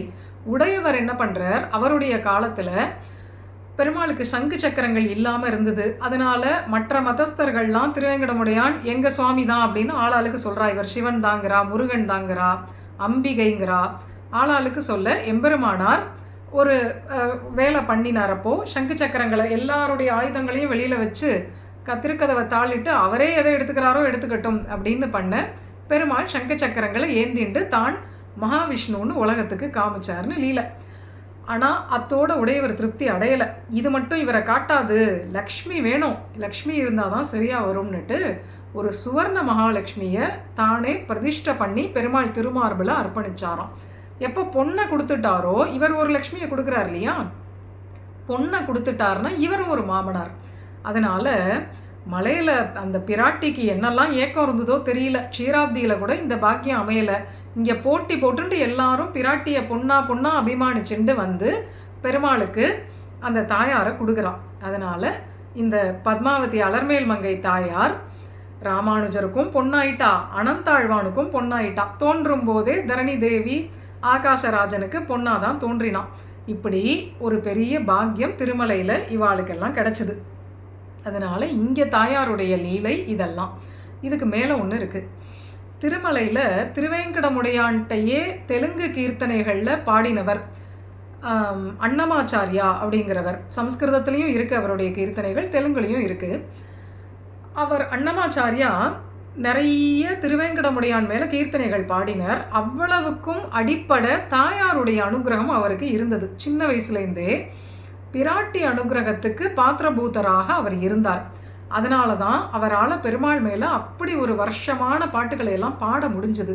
அன்னமாச்சாரியா கீர்த்தனைகள் ரொம்ப பிரசித்தம். இது எதுக்குன்னா, அன்னமாச்சாரியா ரொம்ப தாச பக்தி பண்ணுறவர் தான். தன்னை ஒரு தாசனாட்டம் நினச்சிட்டு தான் பாடுவார். அப்படி தான் இருக்கும் அவருடைய கீர்த்தனைகள், பெரும்பாலும் அப்படி தான் இருக்கும். அந்த மாதுரிய பக்திங்கிறதுக்கு அவர் அவ்வளவா போனதில்லை. ஆனால் ஒரு நாள் இவர் என்ன பண்ணுறார், பத்மாவதியும் ஸ்ரீனிவாசனும் அந்தப்புறத்தில் விளையாடுற விளையாட்டை இவருக்கு மனக்கண்ணில் அதெல்லாம் தெரியறது. திவ்யம் ததாமி தே சக்ஷுகுன்னு பெருமாள் கொடுத்துருக்கார். அந்த திவ்ய கண்களில் பார்த்தா அதெல்லாம் இவருக்கு சேவை யாருது, அந்தப்புறத்தில் இவா விளையாடுற விளையாட்டு தெரியறது கண்ணில். இவர் என்ன கண்ணில் தெரியறதோ, திவ்ய திருஷ்டியில் தெரியறதோ அதைத்தான் பாட்டாக எழுதுறார். அன்றைக்கி அந்தப்புற சேவை தெரிஞ்ச உடனே அதை அப்படியே கீர்த்தனமாக எழுதின்னு வந்தார். எழுதினா அதில் கொஞ்சம் எல்லாம் மீறி போய் ஸ்ரீனிவாசன் பத்மாவதியினுடைய மேலாக்க பிடிச்சி இழுக்கிறார். ஏதோ ஒரு விளையாட்டில் கோபம் வந்து, பொய்க்கோபம் ஊடல் வந்து மேலாக்க பிடிச்சி இழுத்துடுறார். அது ஒரு மாதிரியாக களைஞ்சு போய்டுறது. அதை அப்படியே இவர் கீர்த்தனத்தில் எழுதிட்டார். எழுதி முடிச்சுட்டு படித்து பார்த்தா பதறி போயிட்டார். அடாடா, நம்ம என்ன இப்படி பிராகிருத தம்பதியை எழுதுகிற மாதிரி எழுதிட்டோமே, திவ்ய தம்பதியாச்சேவா, இதெல்லாம் அபச்சாரமோ என்னமோ தெரியல. நமக்கோ தாயார் கருணையாக இருக்கா, தாயார் அம்மாவாக இருந்துட்டு அனுகிரகம் பண்ணுறா. இந்த தவறுதலுக்கு தாயார்கிட்டையே போய் மன்னிப்பு கேட்டுடலாம் அப்படின்னு நினச்சிட்டு இவர் பயந்துட்டார். இப்படி ஒரு கீர்த்தனை எழுதிட்டோமே, நம்ம வாயில் வந்துருத்தேன்னு கீழ் திருப்பதிக்கு போய் திருச்சானூரில் போய் தாயார் சன்னதிக்கு போனால் இவர் என்ன மாதிரி அந்த பாட்டில் எழுதினாரோ அதே மாதிரி அன்றைக்கி தாயார் சேவை தந்தாலாம். அந்த வஸ்திரங்கள்லாம் களைஞ்சு இவர் என்ன கலர் வஸ்திரம் உடுத்தின்னு இருக்கான்னு எழுதினாரோ அதே கலர் வஸ்திரத்தில் அதே மாதிரி களைஞ்சபடிக்கு பெருமாள் விளையாடி எப்படி களைச்சி விட்டாரோ அதே மாதிரி களைஞ்ச கோலம் திருக்கோள அழகோட இவருக்கு சேவை சாதிச்சு, நீ எழுதினது உண்மைதான், நீயோ திவ்ய கவி, உன் வாயில் தப்பா அப்படிலாம் எதுவும் வந்துடாது, உன் மனசில் தவறுதலாக தோணாது, அதனால் நீ பயப்படாதப்பான்னு அபயம் கொடுத்தாள் அப்படின்னு ஒரு சரித்திரம். இது அன்னமாச்சாரியாவுடைய ஒரு கதையில் வர்றது. இப்படி அனந்தாழ்வானோட விளையாடி இருக்கா தாயார், எம்பெருமானாரோட விளையாடி இருக்கா, அன்னமாச்சாரியாரோட இப்படி பத்மாவதி தாயார் ஒரு விளையாட்டு விளையாடி இருக்கா. இதெல்லாம் திருமலை திருப்பதி தாயாரை பற்றினது. அடுத்தது காஞ்சிபுரம். காஞ்சி அப்படின்னாலே மேகலைன்னு அர்த்தம். காஞ்சிங்கிறது ஒரு ஆபரணத்தினுடைய பெயர், அது மேகலைன்னு அர்த்தம். காஞ்சிபுரம்ங்கிற க்ஷேத்திரத்துக்கு என்ன அர்த்தம்னா, பூமி பிராட்டி அவளுக்கு இந்த க்ஷேத்திரமே ஒரு மேகலையாக இருக்கான். நமக்கு வருமே மடலில் காரார் வரைக்கொங்கை கண்ணார் கடலுடுக்கைன்னு அவளுக்கு அந்த பர்வதங்கள்லாம் ஸ்தனங்களாக இருக்குது, சீரார் சுடர் சுட்டி அப்படின்னு அந்த சூரியனே அவளுக்கு திலக்கமாக இருக்குது அப்படின்னு எல்லாம் வருது இல்லையா. அதுபோல் அவளுடைய ஆபரணங்களில் காஞ்சிபுரமே மேகலையாக இருக்குது, இடுப்பில் சுற்றிக்கிற மேகலை போல் இருக்குது அந்த க்ஷேத்திரம். இந்த க்ஷேத்திரத்து தாயார் யாருன்னா பெருந்தேவின்னு பெயர். தாயார் திருநாமம் பெருந்தேவி, பெருமையுடைய தேவின்னு அர்த்தம். பெரிய தேவி, பெருமையுடைய தேவி. இந்த தாயாருக்கு ஒரு பெருமை என்னென்னா, லக்ஷ்மி காயத்ரின்னு இருக்குது. அந்த லக்ஷ்மி காயத்ரியில் இந்த தாயார் திருநாமம் தான் வருது. மகாதேவியைச்ச வித்மஹே விஷ்ணு பத்னீச்ச தீமகி அப்படின்னு ஆரம்பிக்கிறது லக்ஷ்மி காயத்ரி. அதில் இந்த பிராட்டி தான் மகாதேவின்னா பெருந்தேவி. பெருந்தேவிக்கு சம்ஸ்கிருதத்தில் மகாதேவி. மகாதேவின்னு இந்த தாயாருடைய திருநாமம் தான் லக்ஷ்மி காயத்ரியிலேயே வருதுன்னா எவ்வளவு முக்கியமான லக்ஷ்மி க்ஷேத்திரமாக இது இருக்கணும். அப்பேற்பட்ட காஞ்சிபுரம். இந்த காஞ்சிபுரத்தில் பிருகு மகரிஷி அவர் ஒரு யாகம் பண்ணுறார். அந்த யாகத்தில் இந்த பெருந்தேவி தாயார் ஆவிர்பவிக்கிறாள், அவருக்கு பெண்ணாக தோன்றுகிறாள். அதனால் பார்கவியாக இருக்கா. பொதுவாகவே தாயாருக்கு ஒரு பழக்கம் என்னென்னா, பெருமாள் என்ன பண்ணுறாருன்னு பார்த்துட்டே இருப்பாள். அவர் ஒரு பக்தனுக்கு ஒரு அனுகிரகம் பண்ணால் அதே மாதிரி ஒரு அனுகிரகத்தை இல்லை அதுக்கு மேலே ஒரு அனுகிரகத்தை இவளும் பண்ணுவாள். ஏன்னா இங்கே இந்த காஞ்சிபுரத்தில் பெருமாள் என்ன பண்ணுறார், திருமங்கை ஆழ்வாருக்கு வேகவதி நதிக்கரையில் பொன்களை கொடுக்குறார், அதாவது பணம் கொடுக்குறார். திருமங்கை ஆழ்வார் சோழ ராஜாவுக்கு சிற்றரசனாக இருக்கார், அவருக்கு கப்பம் கட்டணும். இவர் கப்ப பணத்தை எல்லாம் ததியாராதனத்துக்கு செலவழிச்சிடுறார், கப்பம் கட்டலை, டேக்ஸ் கட்டலை. சோழ ராஜா போர் படையெடுத்துட்டு வரான், அவள் சேனைகளை எல்லாம் அனுப்புகிறான். இவருக்கு இருக்கிற வீரத்துக்கு இவர் அவளெல்லாம் விரட்டி அடிச்சிடுறார்.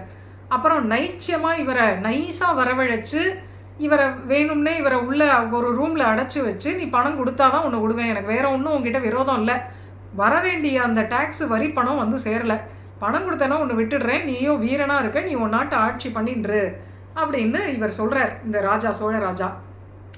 இவர் பணத்துக்கு எங்கே போகிறது, தான் எல்லாத்தையும் செலவிச்சிட்டோமே ததியாராதனத்தில்னு நினச்சிட்டு இருக்கிறச்சே கனவுல காஞ்சிபுரம் பெருமாள் வந்து நீ என் ஊருக்கு வா, வேகவதி நதிக்கரையில் உனக்கு நான் கைமாத்தா பணம் தரேன், உன் டேக்ஸ் என்னவோ அந்த அமௌண்ட்டை நான் கொடுக்குறேன் அப்படிங்கிறாராம். உடனே திருமங்கையாழ்வார் இந்த விஷயத்தை சொல்லி கிளம்பி போகிறார். போன உடனே பெருமாள் அப்படி தந்துடல, அப்படி பார்க்குறார், தேடி பார்க்குறார், அப்படி யாராவது இருப்பாளா, கையில் ஒரு பர்சு கிரிசு வச்சு நிற்பாளான்னா அப்படி ஒருத்தரும் இல்லை. அப்புறம் எப்படி வழியில் எங்கேயாவது ஏதாவது புதையல் இருக்குமான்னு பார்த்தா ஒன்றும் தெரியல. பெருமாளை பிரார்த்திச்சுட்டு கண் கலங்குறார். உடனே பெருமாள் அப்படி மனசில் தோன்றி ஒரு குறிப்பிட்ட இடத்த காமிச்சு அந்த இடத்த தோண்டிப்பார், அங்கே உனக்கு வேணுங்கிற பணம் இருக்கும், அதிகமாகவே இருக்கும் அப்படின்னு அவர் அனுகிரகம் பண்ண. தோண்டி பார்த்தா இவர் கட்ட வேண்டிய வரி பணம் என்னவோ அதுக்கு ரொம்ப அதிகமாக இருந்தது. இவர் அந்த பணத்தை எடுத்துட்டார், வரியை கட்டிட்டு பாக்கி உள்ளதை மறுபடியும் ததியாராதனத்துக்கு செலவு பண்ண ஆரம்பிச்சிட்டார்.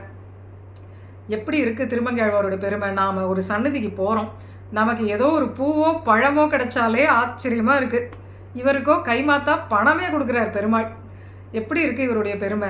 இப்படி ஒரு அனுகிரகம் தேவப்பெருமாள் பண்ணினார். காஞ்சிபுரம் வரதராஜன் தேவப்பெருமாள் பண்ணினார் இல்லையா. தாயார் பார்த்துட்டே இருந்தா, எனக்கு ஒரு காலம் வரும்னு வெயிட் பண்ணிட்டு இருந்தா. வேதாந்தாச்சாரியர் சுவாமி தேசிகனுடைய காலம் வந்தது. அவருடைய காலத்தில் ஒரு பிரம்மச்சாரி வந்து கல்யாணத்துக்கு பணம் இல்லை, பணம் கொடுத்து உதவி பண்ணுங்கன்னு கேட்டார். அப்போல்லாம் என்ன வழக்கம்னா பொண்ணை எடுக்கிறவா தான் பணம் கொடுப்பாளாம். இப்போ எப்படி இருக்குது, இப்போ காலம் எப்படி இருக்குன்னா பொண்ணையும் கொடுத்து பணத்தையும் கொடுக்குறா, இவ்வளவையும் கொடுத்துட்டும் திண்டாடுறா, கடைசியில் அந்த குழந்தை திண்டாடுறது பொன் குழந்தை அப்படின்னு இருக்குது. பெரும்பாலும் அப்படி இருக்குது. இப்போது பொண்ணையும் கொடுத்துட்டு வரதட்சிணைங்கிறதையும் பொண்ணை பெத்தவாளை கொடுத்துட்டு இவ்வளவையும் கொடுத்து நன்னா வச்சுட்டா பரவாயில்ல, அப்படியும் இல்லை அப்படின்னு ஒரு சூழ்நிலை காலமாக இருக்குது. ஆனால் அந்த காலத்தில் பொண்ணை எடுக்கிறவா தான் பணம் கொடுப்பா, அதுதான் வரதட்சிணை. வரன் கொடுக்கக்கூடிய தட்சிணை தான் வரதட்சிணை. இன்றைக்கி வது தட்சிணையாக தான் இருக்குது, வரதட்சிணைன்னே சொல்லக்கூடாது, வது தட்சிணைன்னு தான் சொல்லணும். ஆனால் அன்னைக்கு வரதட்சிணை, வரன் கொடுக்க வேண்டிய தட்சிணை. அந்த தட்சிணைக்கு என்கிட்ட பணம் இல்லை, நீங்கள் கொஞ்சம் பணம் கொடுத்து உதவுங்கன்னு ஒரு பிரம்மச்சாரி வந்து கேட்குறார். கல்யாணத்துக்கு பணம்னு கேட்டால் அப்போல்லாம் உதவி பண்ணுவாள். தேசிகன் என்ன பண்ணார், என் கையில் பணம் இல்லை, என்னுடைய வாக்கில் பணம் இருக்குது, அது எல்லாத்துக்கும் மேலே நமக்கு இங்கே பெரிய நிதியாக பெருந்தேவி தாயார் இருக்கா மகாலட்சுமி, அவள் கொடுத்தாதான் யாருக்குமே பணம், அதனால அவகிட்ட போய் 2 பேருமே கேட்போம் அப்படின்னு இவரையும் அழைச்சிட்டு போய் ஸ்ரீஸ்துதி பாடுறார் அந்த தாயார் சன்னதியில். தாயார் என்ன பண்ணுறா, இந்த பெருமாள் மாதிரி வேகவதிக்கு வா அங்கே வா இங்கே வான்னு சுத்த விடாமல் வந்து கேட்டால் சன்னதியில் அப்படியே கணக்க வருஷம் பண்ணுறது, அப்படியே தங்க மழையாக கொட்டுறது. அப்போது இந்த பிரம்மச்சாரி கிட்ட தேசிகன் சொல்கிறார், உனக்காக தான் கேட்டுட்டேன், இந்த மாதிரி தாயார் கொட்டிட்டா எடுத்துன்னு போ அப்படின்னா, நல்ல வேலை கிடச்சிது, 100 100 1000 கொடுத்து இன்னும் ஆளும் செய்வேன்னு பண்ணிட்டாலே தாயார்னு மூட்டை கட்டி எடுத்துன்னு போகலாம். உதரியத்தில் ஒரு மூட்டை, மஞ்சப்பையில் ஒரு மூட்டை கட்டிக்கலாம் இல்லையா. இந்த பிரம்மச்சாரிக்கு உண்டான நேர்மை, எவ்வளவு வரதட்சணை பணம் கொடுக்கணுமோ அவ்வளோ மட்டும் எடுத்துட்டாராம். தேசிகன் என்ன நினச்சாராம், இவர் சரி எனக்காக தானே, நான் பாடி தானே இது வந்தது, இந்த கணக்க வருஷம் கொட்டினா தாயார் அப்படின்னு இவர் பாக்கியே எடுத்துக்கலாம் இல்லையா. இவரும் எடுத்துக்கலையாம், நான் எனக்காகவே கேட்கலையே, அந்த பிரம்மச்சாரிக்காக தான் பிரார்த்திச்சுட்டேன், தாயார் கருணை வெள்ளம் மாதிரி இந்த தங்க மழையை கொட்டிவிட்டா, எனக்கு இதனால் என்ன ஆப்போகுதுன்னுட்டு இவரும் திரும்பி போயிட்டார். அந்த தங்க காசு அப்படியே கடந்துதான் தாயார் சன்னதியில். அப்போ என்ன ஒரு காலம் இது. இப்போ இந்த கதை நடந்தது கிருதயுகம் திரேதாயுகம் இல்லை, நம்ம கலியுகத்தில் ஒரு 700 800 வருஷத்துக்கு முந்தி தான் இப்படி நடந்திருந்திருக்கு. அப்போது கலியுகமாக இருந்தாலும் நேர்மை இருந்திருக்கு, இந்த கலியுகத்துலேயும் இதெல்லாம் இருந்திருக்கு அப்படின்னு தெரியறது. இதுலேருந்து என்னென்னா காஞ்சிபுரம் சரித்திரம் நமக்கு என்னென்னா, பெருமாள் என்ன ஒரு அனுகிரகம் பண்ணுறாரோ சதுருஷமான ஒரு அனுகிரகத்தை தாயாரும் பண்ணியிருக்கா அப்படிங்கிறது இந்த திவ்ய தம்பதிகள் காட்டக்கூடிய ஒரு கதை. நமக்கு எல்லாத்துக்கும் மேலே ராமானுஜரை ஒரு ஆபத்துலேருந்து மீட்ட திவ்ய தம்பதி இவா தான். ராமானுஜர் நல்ல சௌக்கியமாக இருக்கும்போது அவாவா அருளப்பாடு பண்ணுறா, எங்காத்துக்குவா உங்காத்துக்குவா, என் கோயிலுக்குவா உன் கோயிலுக்குவான்னு கூப்பிடுறா. நன்னா இவர் யதிராஜராக ஆகி இங்கே தரிசன நிர்வாகம் பண்ணிட்டு இருக்கார் காஞ்சிபுரத்தில். அப்போ கூப்பிட்டு அனுப்புகிறார் நம்பெருமாள் தாராள பிரபு, இப்போ வாங்கோ எங்கள் ஊருக்கு, என் கோயிலுக்கு இப்போ வாங்கோன்னு கூப்பிட்டு விடுறார் உடையவரை. இவர் கஷ்ட காலத்தில் இருந்தபோது ஒருத்தரும் ஓடி வரல. யார் வந்தா, காஞ்சிபுரம் திவ்ய தம்பதிகள் தான் வந்தா. அதுவும் பெருந்தேவி தாயாரை அழைச்சிண்டு பெருமாள் வரார். எப்போன்னா யாதவ பிரகாசருடைய அந்த சதி திட்டம், இவரை உடையவரை கொன்னுடணுங்கிற அளவுக்கு அவருடைய அசூயை போயிடுத்து. அப்போ விந்தியமலை காடுகளில் தப்பிச்சு இவர் வந்து தனி ஒரு இடத்துல நின்றுண்டு என்ன பண்ணலாம்னு நினைக்கும் போது இந்த திவ்ய தம்பதிகள் வரா. அதுவும் பெருமாள் தாயார் படித்தாண்டா பத்னி, கோவிலுக்குள்ளே வலம் வரக்கூடிய தாயார் தான். அப்படிப்பட்ட தாயார் விபவ ரூபம் எடுத்துண்டு உடையவருக்காக பெருமாளோட புறப்பட்டு காட்டு வரைக்கும் வந்தான்னா உடையவரோட பெருமையாது, இந்த தாயாருடைய கருணையாது. அதனால் பெருந்தேவி தாயார் பெருமை என்னன்னா, உடையவருக்கு ஒரு ஆபத்துன்னா எல்லா தர்மத்தையும் படி தாண்டணும், தாண்டக்கூடாது, இந்த புரோட்டோகால்ஸ் எல்லாம் நிறுத்தி வச்சுன்ட்டு பெருமாளோட கிளம்பி ஓடி வந்துடுறாளே, நம்ம உடையவரை மீட்கணும், சம்பிரதாயத்துக்கு மீட்டு கொடுக்கணும்னு. அப்போ என்ன தெரியறது, மற்ற எம்பெருமான்கள்லாம் சௌக்கிய காலத்தில் உடையவர் ஆதரிச்சவா, காஞ்சிபுரம் திவ்ய தம்பதிகள் கஷ்ட காலத்தில் துர்தசையில் ஆதரிச்சவா. யாருமே கஷ்டத்தில் கூட இருந்தால் தானே நல்ல நட்புன்னு அர்த்தம்பா. சௌக்கியத்தில் எல்லாரும் கூட இருப்பா. நம்ம ஒரு நொடிச்சு போயிட்டோம்னா அப்போ யார் கூட இருக்காளோ அவள் தான் உண்மையான ஒரு பந்து. அதுபோல் உடையவர் பிராணாபத்து சந்தர்ப்பத்தில் மாட்டின்னு இருக்கும்போது நான் இருக்கேன் அப்படின்னு 2 பேருமா ஓடி வந்திருக்கா. அப்போது அப்பேற்பட்ட தாயார் பெருந்தேவி தாயார் அப்படின்னு இந்த தாயாருடைய பெருமை. அடுத்ததாக தாயாருடைய ஒரு வைபவம் வாசாம கோச்சரம். நம்ம அதை சொல்லி இவ்வளவுன்னு பூர்த்தி பண்ணிட முடியாது. இருந்தாலும் ஓரளவு அவகாசத்துக்கு ஏற்ற மாதிரி நாம் அனுபவிச்சுன்னு போவோம். திருவள்ளரை தாயார் வேதம் சொல்லக்கூடிய 3 முக்கிய பிராட்டிமார்கள் ஸ்ரீ பூமி நீலா, ஸ்ரீதேவி பூமிதேவி நீலாதேவி. இதில் இந்த பூமியில் ஸ்ரீதேவிக்கு பிராதான்யமுடைய ஒரு க்ஷேத்திரங்கிறது திருவள்ளரை. பூமி பிராட்டிக்கு ஸ்ரீவில்லிபுத்தூர், நீலாதேவிக்கு திருநறையூர். இதில் திருவள்ளரை மகாலட்சுமிக்கு ஏற்றமுடைய ஒரு க்ஷேத்திரம். ஆகமமே என்ன சொல்கிறதுன்னா லக்ஷ்மி க்ஷேத்திரம் அப்படின்னு இந்த திருவள்ளரையை ஸ்வேதகிரியை சொல்கிறது. தாயார் இங்கே வந்து தபஸ் பண்ணினா பெருமாள் தாயாருக்காக பிரத்யக்ஷமானார்னு சரித்திரம். இப்போது இந்த திருவள்ளரையை பற்றி நாம் பங்கைய மாமலர் பாவையை போற்றுதும்னு ஒரு தனி அனுபவம் விஸ்தாரமாக எடுத்துட்டோம். அதில் பார்க்காத சில அம்சங்களை மட்டும் இங்கே நான் திருவள்ளரைக்கு சொல்கிறேன். இந்த திருவள்ளரை க்ஷேத்திரத்தில் தான் வந்து ஆழ்வார் பெரியாழ்வார் காப்பிட்டார். 108 திவ்யதேசம் இருக்கு இல்லையா, எங்கே வேணால் போய் காப்பிட்டுருக்கலாம். ஸ்ரீரங்கம் தான் எல்லாத்துக்கும் பிராதான்யங்கிறதுனால க்ஷேத்திரங்களுக்கே தலைநகரம், அங்கே போய் காப்பிட்டுருக்கலாம். இல்லை திருமலையில் தான் கூட்டம் நிறைய வருது, அங்கே போய் காப்பிட்டுருக்கலாம். அது அப்போது அவர் காட்டுவாசியாக இருந்திருக்கார். வனவிலங்குகள்லாம் வர்ற இடம் ஜாகிரதையாக இருக்கணுமேனு அங்கே போய் காப்பிட்டுருக்கலாம். இல்லை காஞ்சிபுரத்தில் போய் பேசாது காப்பிட்டுருக்கலாம். ஏன்னா எப்போ பாரு கலகம் நேர்றது அங்கே தான், காஞ்சி கலகம்னே பிரசித்தம். அங்கே போய் காப்பிட்டுருக்கலாம். எல்லாத்தையும் விட்டார். திருவள்ளரையில் வந்து ஏன் காப்பிட்டார் அப்படின்னு ஒரு விசாரம் பண்ணிக்கணும். நமக்கு நேரடியாக இதுக்கு பதில் இல்லை அப்படின்னா கூட வேறு ஒரு இடத்துல வியாக்கியானத்தில் வேறு ஒரு விதமாக பதில் இருக்குது. கள்வன்கொள் அப்படிங்கிற ஒரு பாசுரம், அதனுடைய வியாக்கியானத்தில் எப்போவுமே பெருமாள் தனியாக இருக்கும்போதும் ஆபத்து வராது, பிராட்டி தனியாக இருந்தாலும் ஒன்றும் ஆபத்து வராது. ராமர் பிரம்மச்சாரியாக இருந்தபோது எந்த அசுரன் ராட்சசனும் வரல. சீதை வால்மீகி ஆசிரமத்தில் இருந்த போதும் யாரும் வரல. சேர்ந்து இருக்கிற சேர்த்திக்கு தான் எப்போவுமே பங்கம் ஆபத்து வரும் அப்படின்னு ஒரு அவளுக்கும் அப்படி ஒரு கஷ்டம் இருக்குது. அதனால தான் பஞ்சவட்டியில் இருக்கும்போது அவள் சேர்த்தியில் இருந்தா. சேர்த்தியில் இருந்த காலத்தில் ராவணன் வந்து நின்னா இல்லையா, அதனால் சேர்ந்து இருக்கிற சேர்த்திக்கு தான் எப்போதுமே மங்களாசாசனம் முக்கியம், காப்பிடல் முக்கியம் அப்படின்னு நம்முடைய பூர்வர்கள்லாம் கருதியிருக்கா. திருவள்ளரையில் என்னென்னா ஏதோ வருஷத்துக்கு ஒரு நாள் பங்குனி உத்திரத்துக்கு சேர்த்தி, இல்லை வெள்ளிக்கிழமைக்கு சேர்த்தி, இல்லை துவாதசிக்கு சேர்த்தி அப்படிங்கிறதே இல்லை. நித்திய சேர்த்தி இருக்கிற இடம் இது. அதனால் நித்திய சேர்த்திக்கு தான் மங்களாசாசனம் மிக மிக முக்கியம். காவல் அப்படிங்கிறது மங்களாசாசனம் தான். நாம் கட்டுற கோட்டையும் கோபுரத்தையும் மதில்களையும் காட்டிலும் ஒரு பிரபன்னை பண்ணக்கூடிய மங்களாசாசனம் தான் திவ்ய தம்பதிகளுக்கு நிஜமான காவல். அந்த வார்த்தைக்காக பெருமாள் தன்னை காப்பாற்றிப்பாராம். தன்னுடைய பரிவாரங்களை ஜாகிரதையாக வச்சுப்பார். அதனால் காப்பிடல் ஏன் இந்த க்ஷேத்திரத்தில்னா நித்தியமே திவ்ய தம்பதிகள் சேர்த்தியில் இருக்கா. புண்டரிகாட்ச பகவானும் பங்கைய செல்வி நாச்சியாரும் நித்தியப்படியே சேர்த்தியில் இருக்கிறதுனால இந்த க்ஷேத்திரத்திற்கு காப்பிடல் மிகவும் அவசியம் அப்படின்னு பெரியாழ்வார் வந்து காப்பிட்டார். இதில் இன்னொரு முக்கியமான விஷயம், இந்த க்ஷேத்திரத்தில் திருமங்கையாழ்வார் வந்து ஒரு பதிகம் பாடுறார். பெரிய திருமொழியில் வென்றி மாமழுவேந்தின்னு ஆரம்பித்து ஒரு பதிகம் பாடுறார். அதில் ஒரு பாசுரத்தில் இந்த பெருமாளை தான் ஹயக்ரீவராக பாடுறார். நீங்கள் 4000 திவ்ய பிரபந்தம் முழுக்க தேடினாலும் 2 க்ஷேத்திரத்தில் தான் ஹயக்ரீவ அவதாரத்தை பாடியிருக்கார்கள் ஆழ்வார்கள். ஒன்று திருவள்ளர க்ஷேத்திரம், இன்னொன்று தேரெழுந்தூர் க்ஷேத்திரம். அதில் முதல்ல திருவள்ளர க்ஷேத்திரத்தில் பாடுறார். திருவள்ளரையில் பெருமாளை ஹயக்ரீவனா பாடினா, பிராட்டி யார்? ஹயக்ரீவ பத்னி. வேதம் என்ன சொல்கிறது?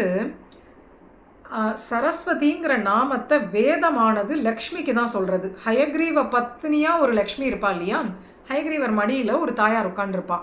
அந்த தாயாருக்கு வாக்கு, வித்யா, சரஸ்வதி அப்படிங்கிற 3 நாமங்களையும் வேதம் கொடுக்கறது. அதனால் இப்போ எதுக்குன்னா, நம்ம சரஸ்வதி பூஜைன்னு பண்ணுறோம். அடியனுடைய பழக்கம் என்னென்னா, அந்த சரஸ்வதி யாருன்னா இந்த ஆழ்வார் பாடின, ஹயக்ரீவராக பாடின திருவள்ளர் எம்பெருமானுடைய பத்னி தான் சரஸ்வதி. அதனால் சரஸ்வதி பூஜைங்கிறது திருவள்ளர தாயாருக்குங்கிறது அடியனுடைய ஒரு பாவனை. அதையும் இங்கே தெரிவிச்சுக்கிறேன். ஏன்னா இதுக்கு ஹேத்து ஆழ்வார்கள் காட்டியிருக்கா. எப்போ பெருமாள் ஹயக்ரீவர்னு பாடுறாரோ, திருவள்ளர பெருமாள் ஹயக்ரீவர்னு பாடினா பிராட்டி தானே ஹயக்ரீவ பத்னி. பங்கைய செல்வி நாச்சியார் தான் அப்போ வித்யா, வாக்கு, சரஸ்வதி. அந்த தாயார் பார்த்து நமக்கு நல்ல வாக்கு தரணும் அப்படிங்கிறது சரஸ்வதி பூஜையில் நமக்கு ஒரு சிஷ்டாச்சாரமான பிரார்த்தனையாக இருக்கும். இதை பண்ணிண்டான். இது ஒரு ரசமான ஒரு விஷயம். வசையில் நான்மறை கெடுத்த அப்படின்னு இந்த பாசுரம் ஆரம்பிக்கிறது. திருவள்ளர பாசுரம். இதில் முன் பரிமுகமாய் இசைக்கொள் வேதநூல் என்றிவை பயந்தவனே என கருள் புரியே அப்படின்னு ஆழ்வாருடைய திருவாக்கு கலியன் அருளி செய்கிறார். அடுத்ததாக ஹம்ச சந்தேஷம் அப்படின்னு சுவாமி தேசிகன் ஒரு கிரந்தம் பண்ணியிருக்கார். ஹம்ச சந்தேஷம் ஒரு காவிய கிரந்தம். அதில் சுவாமி தேசிகன் என்ன சொல்கிறார்னா, ராமபிரான் பிராட்டியின் இடத்துல, பிராட்டி அப்போது காணாமல் போயிடுறா இல்லையா, அந்த பிராட்டியின் இடத்துல ராவணன் கடத்தின்னு போயிடுறான். அந்த பிராட்டியின் இடத்துல ராமர் ஒரு ஹம்சத்தை தூது விடுற மாதிரி இவர் ஒரு கிரந்தம் பண்ணியிருக்கார். அந்த ஹம்சத்துக்கிட்ட அன்னப்பறவை, அந்த அன்னப்பறவையின் இடத்துல ராமர் பிராட்டிக்கு பிடித்தமான சில இடங்களை எல்லாம் சொல்லி அனுப்புகிறார். இந்த இடத்துலலாம் நீ போய் முதல்ல தேடு, என் பிராட்டிக்கு எது பிடிக்கும்னு எனக்கு தானே தெரியும், நான் சில இடங்களை சொல்கிறேன், அந்த இடத்துலலாம் நீ முதல்ல போய் தேடி பாரு, அங்கெல்லாம் அவள் இல்லைன்னா கடைசியாக நீ லங்கையில் அசோகவனத்தில் போய் தேடு அப்படின்னு பெருமாள் சொல்லி தூது விடுறாராம். அப்படி சொல்லும்போது அதில் முதல்ல திருமலை திருப்பதியை சொல்கிறார், அப்புறம் காஞ்சிபுரத்தை சொல்கிறார், தொண்டை மண்டல பிரதேசங்களை சொல்கிறார், அப்புறம் காவேரி கரை, அதுக்கப்புறம் அவர் திருவள்ளரையை சொல்கிறார். திருவள்ளரையில் போய் தேடு, பிராட்டி இருக்காளான்னு பாரு. அந்த ஊரே எப்படி இருக்கும்னா, ஆதிசேஷனே ஸ்வேதகிரி அப்படிங்கிற அந்த வெள்ளை மலையாக இருக்கார். எப்படி திருமலையில் 7 மலையாக ஆதிசேஷனே இருக்காருன்னு சொல்கிறோம், அதுபோல் இங்கே அரவரச பெருஞ்சோதி உயர் வெள்ளை அணை, அவரே வெள்ளை மலையாக ஸ்வேதகிரியாக இருப்பார். அதுக்கு மேலே அந்த பிராட்டி எங்கேயாவது வாசம் பண்ணிட்டு தவம் பண்ணிட்டு இருப்பா, அந்த ஸ்வேதகிரியில் இருப்பா, அங்கே தேடி பாரு, அங்கேயும் அவள் இல்லைன்னா அப்புறம் நீ லங்கையில் அசோகவனத்தில் தேடு அப்படின்னு ராமர் தூது விடுறாராம். இதுலேருந்து என்ன தெரியறது, பிராட்டிக்கு ரொம்ப உகந்த வாசஸ்தானம் திருவள்ளரை அப்படின்னு தெரியறது. பிராட்டி கிருபை கிடைக்கணுமானா நாமளும் பெருமாள் சொன்னபடி இந்த இடங்கள்லாம் போய் நின்னா ஒரு கால் நமக்கு கூட காட்சி ஆகலாம், பிராட்டி தரிசனம் நமக்கு கிடைக்கலாம் அப்படின்னு தெரியறது. இதெல்லாம் திருவள்ளரையை பற்றி சொல்லணுமானா நமக்கு ஒரு வருஷம் பூரா சொல்லலாம், அவ்வளவு இருக்குது. ஆனால் யதாசக்தி நாம் முதலையே சொன்னது போல் புரோக்ஷிச்சுக்கிறதுக்கு ஒரு உத்தரணி தீர்த்தம் திருவள்ளரையை பற்றி இந்த அனுபவம். திருவள்ளரை தாயார் பங்கைய செல்வி நாச்சியார், ஸ்ரீதேவியான மகாலட்சுமி இவளுக்கு ஏற்றமுடைய க்ஷேத்திரம். செங்கோலாட்சி இவளிடத்துல தான், பெண்ணரசு நாடுன்னு பெயர். அதனால் இந்த க்ஷேத்திரங்களுக்கெல்லாம் திருவள்ளரை, ஸ்ரீவில்லிபுத்தூர், திருநறையூர், இந்த 3 க்ஷேத்திரங்களும் பெண்ணரசு நாடுன்னு பெயர் பெற்ற க்ஷேத்திரங்கள். அதில் திருவள்ளரை லக்ஷ்மிக்கு பிராதானியமுடைய க்ஷேத்திரம். அடுத்தது ஸ்ரீவில்லிபுத்தூர். ஸ்ரீவில்லிபுத்தூர் நம் ஆண்டாள் கோதை நாச்சியாருடைய அவதார ஸ்தலம், பெரியாழ்வாருடைய அவதார ஸ்தலம். ஸ்ரீவில்லிபுத்தூரை பற்றி ஏராளமான கதைகள் இருக்குது அப்படின்னாலும் இதுவரைக்கும் கேட்டறியாத ஒரு கதை, அந்த கதையை மட்டும் நம்ம ஆண்டாளுக்காக எடுத்துப்போம். ஆண்டாளை பற்றி நம்ம என்ன சொன்னாலும் அவ்வளவும் நம்ம முன்னையே கேட்டிருப்போம்.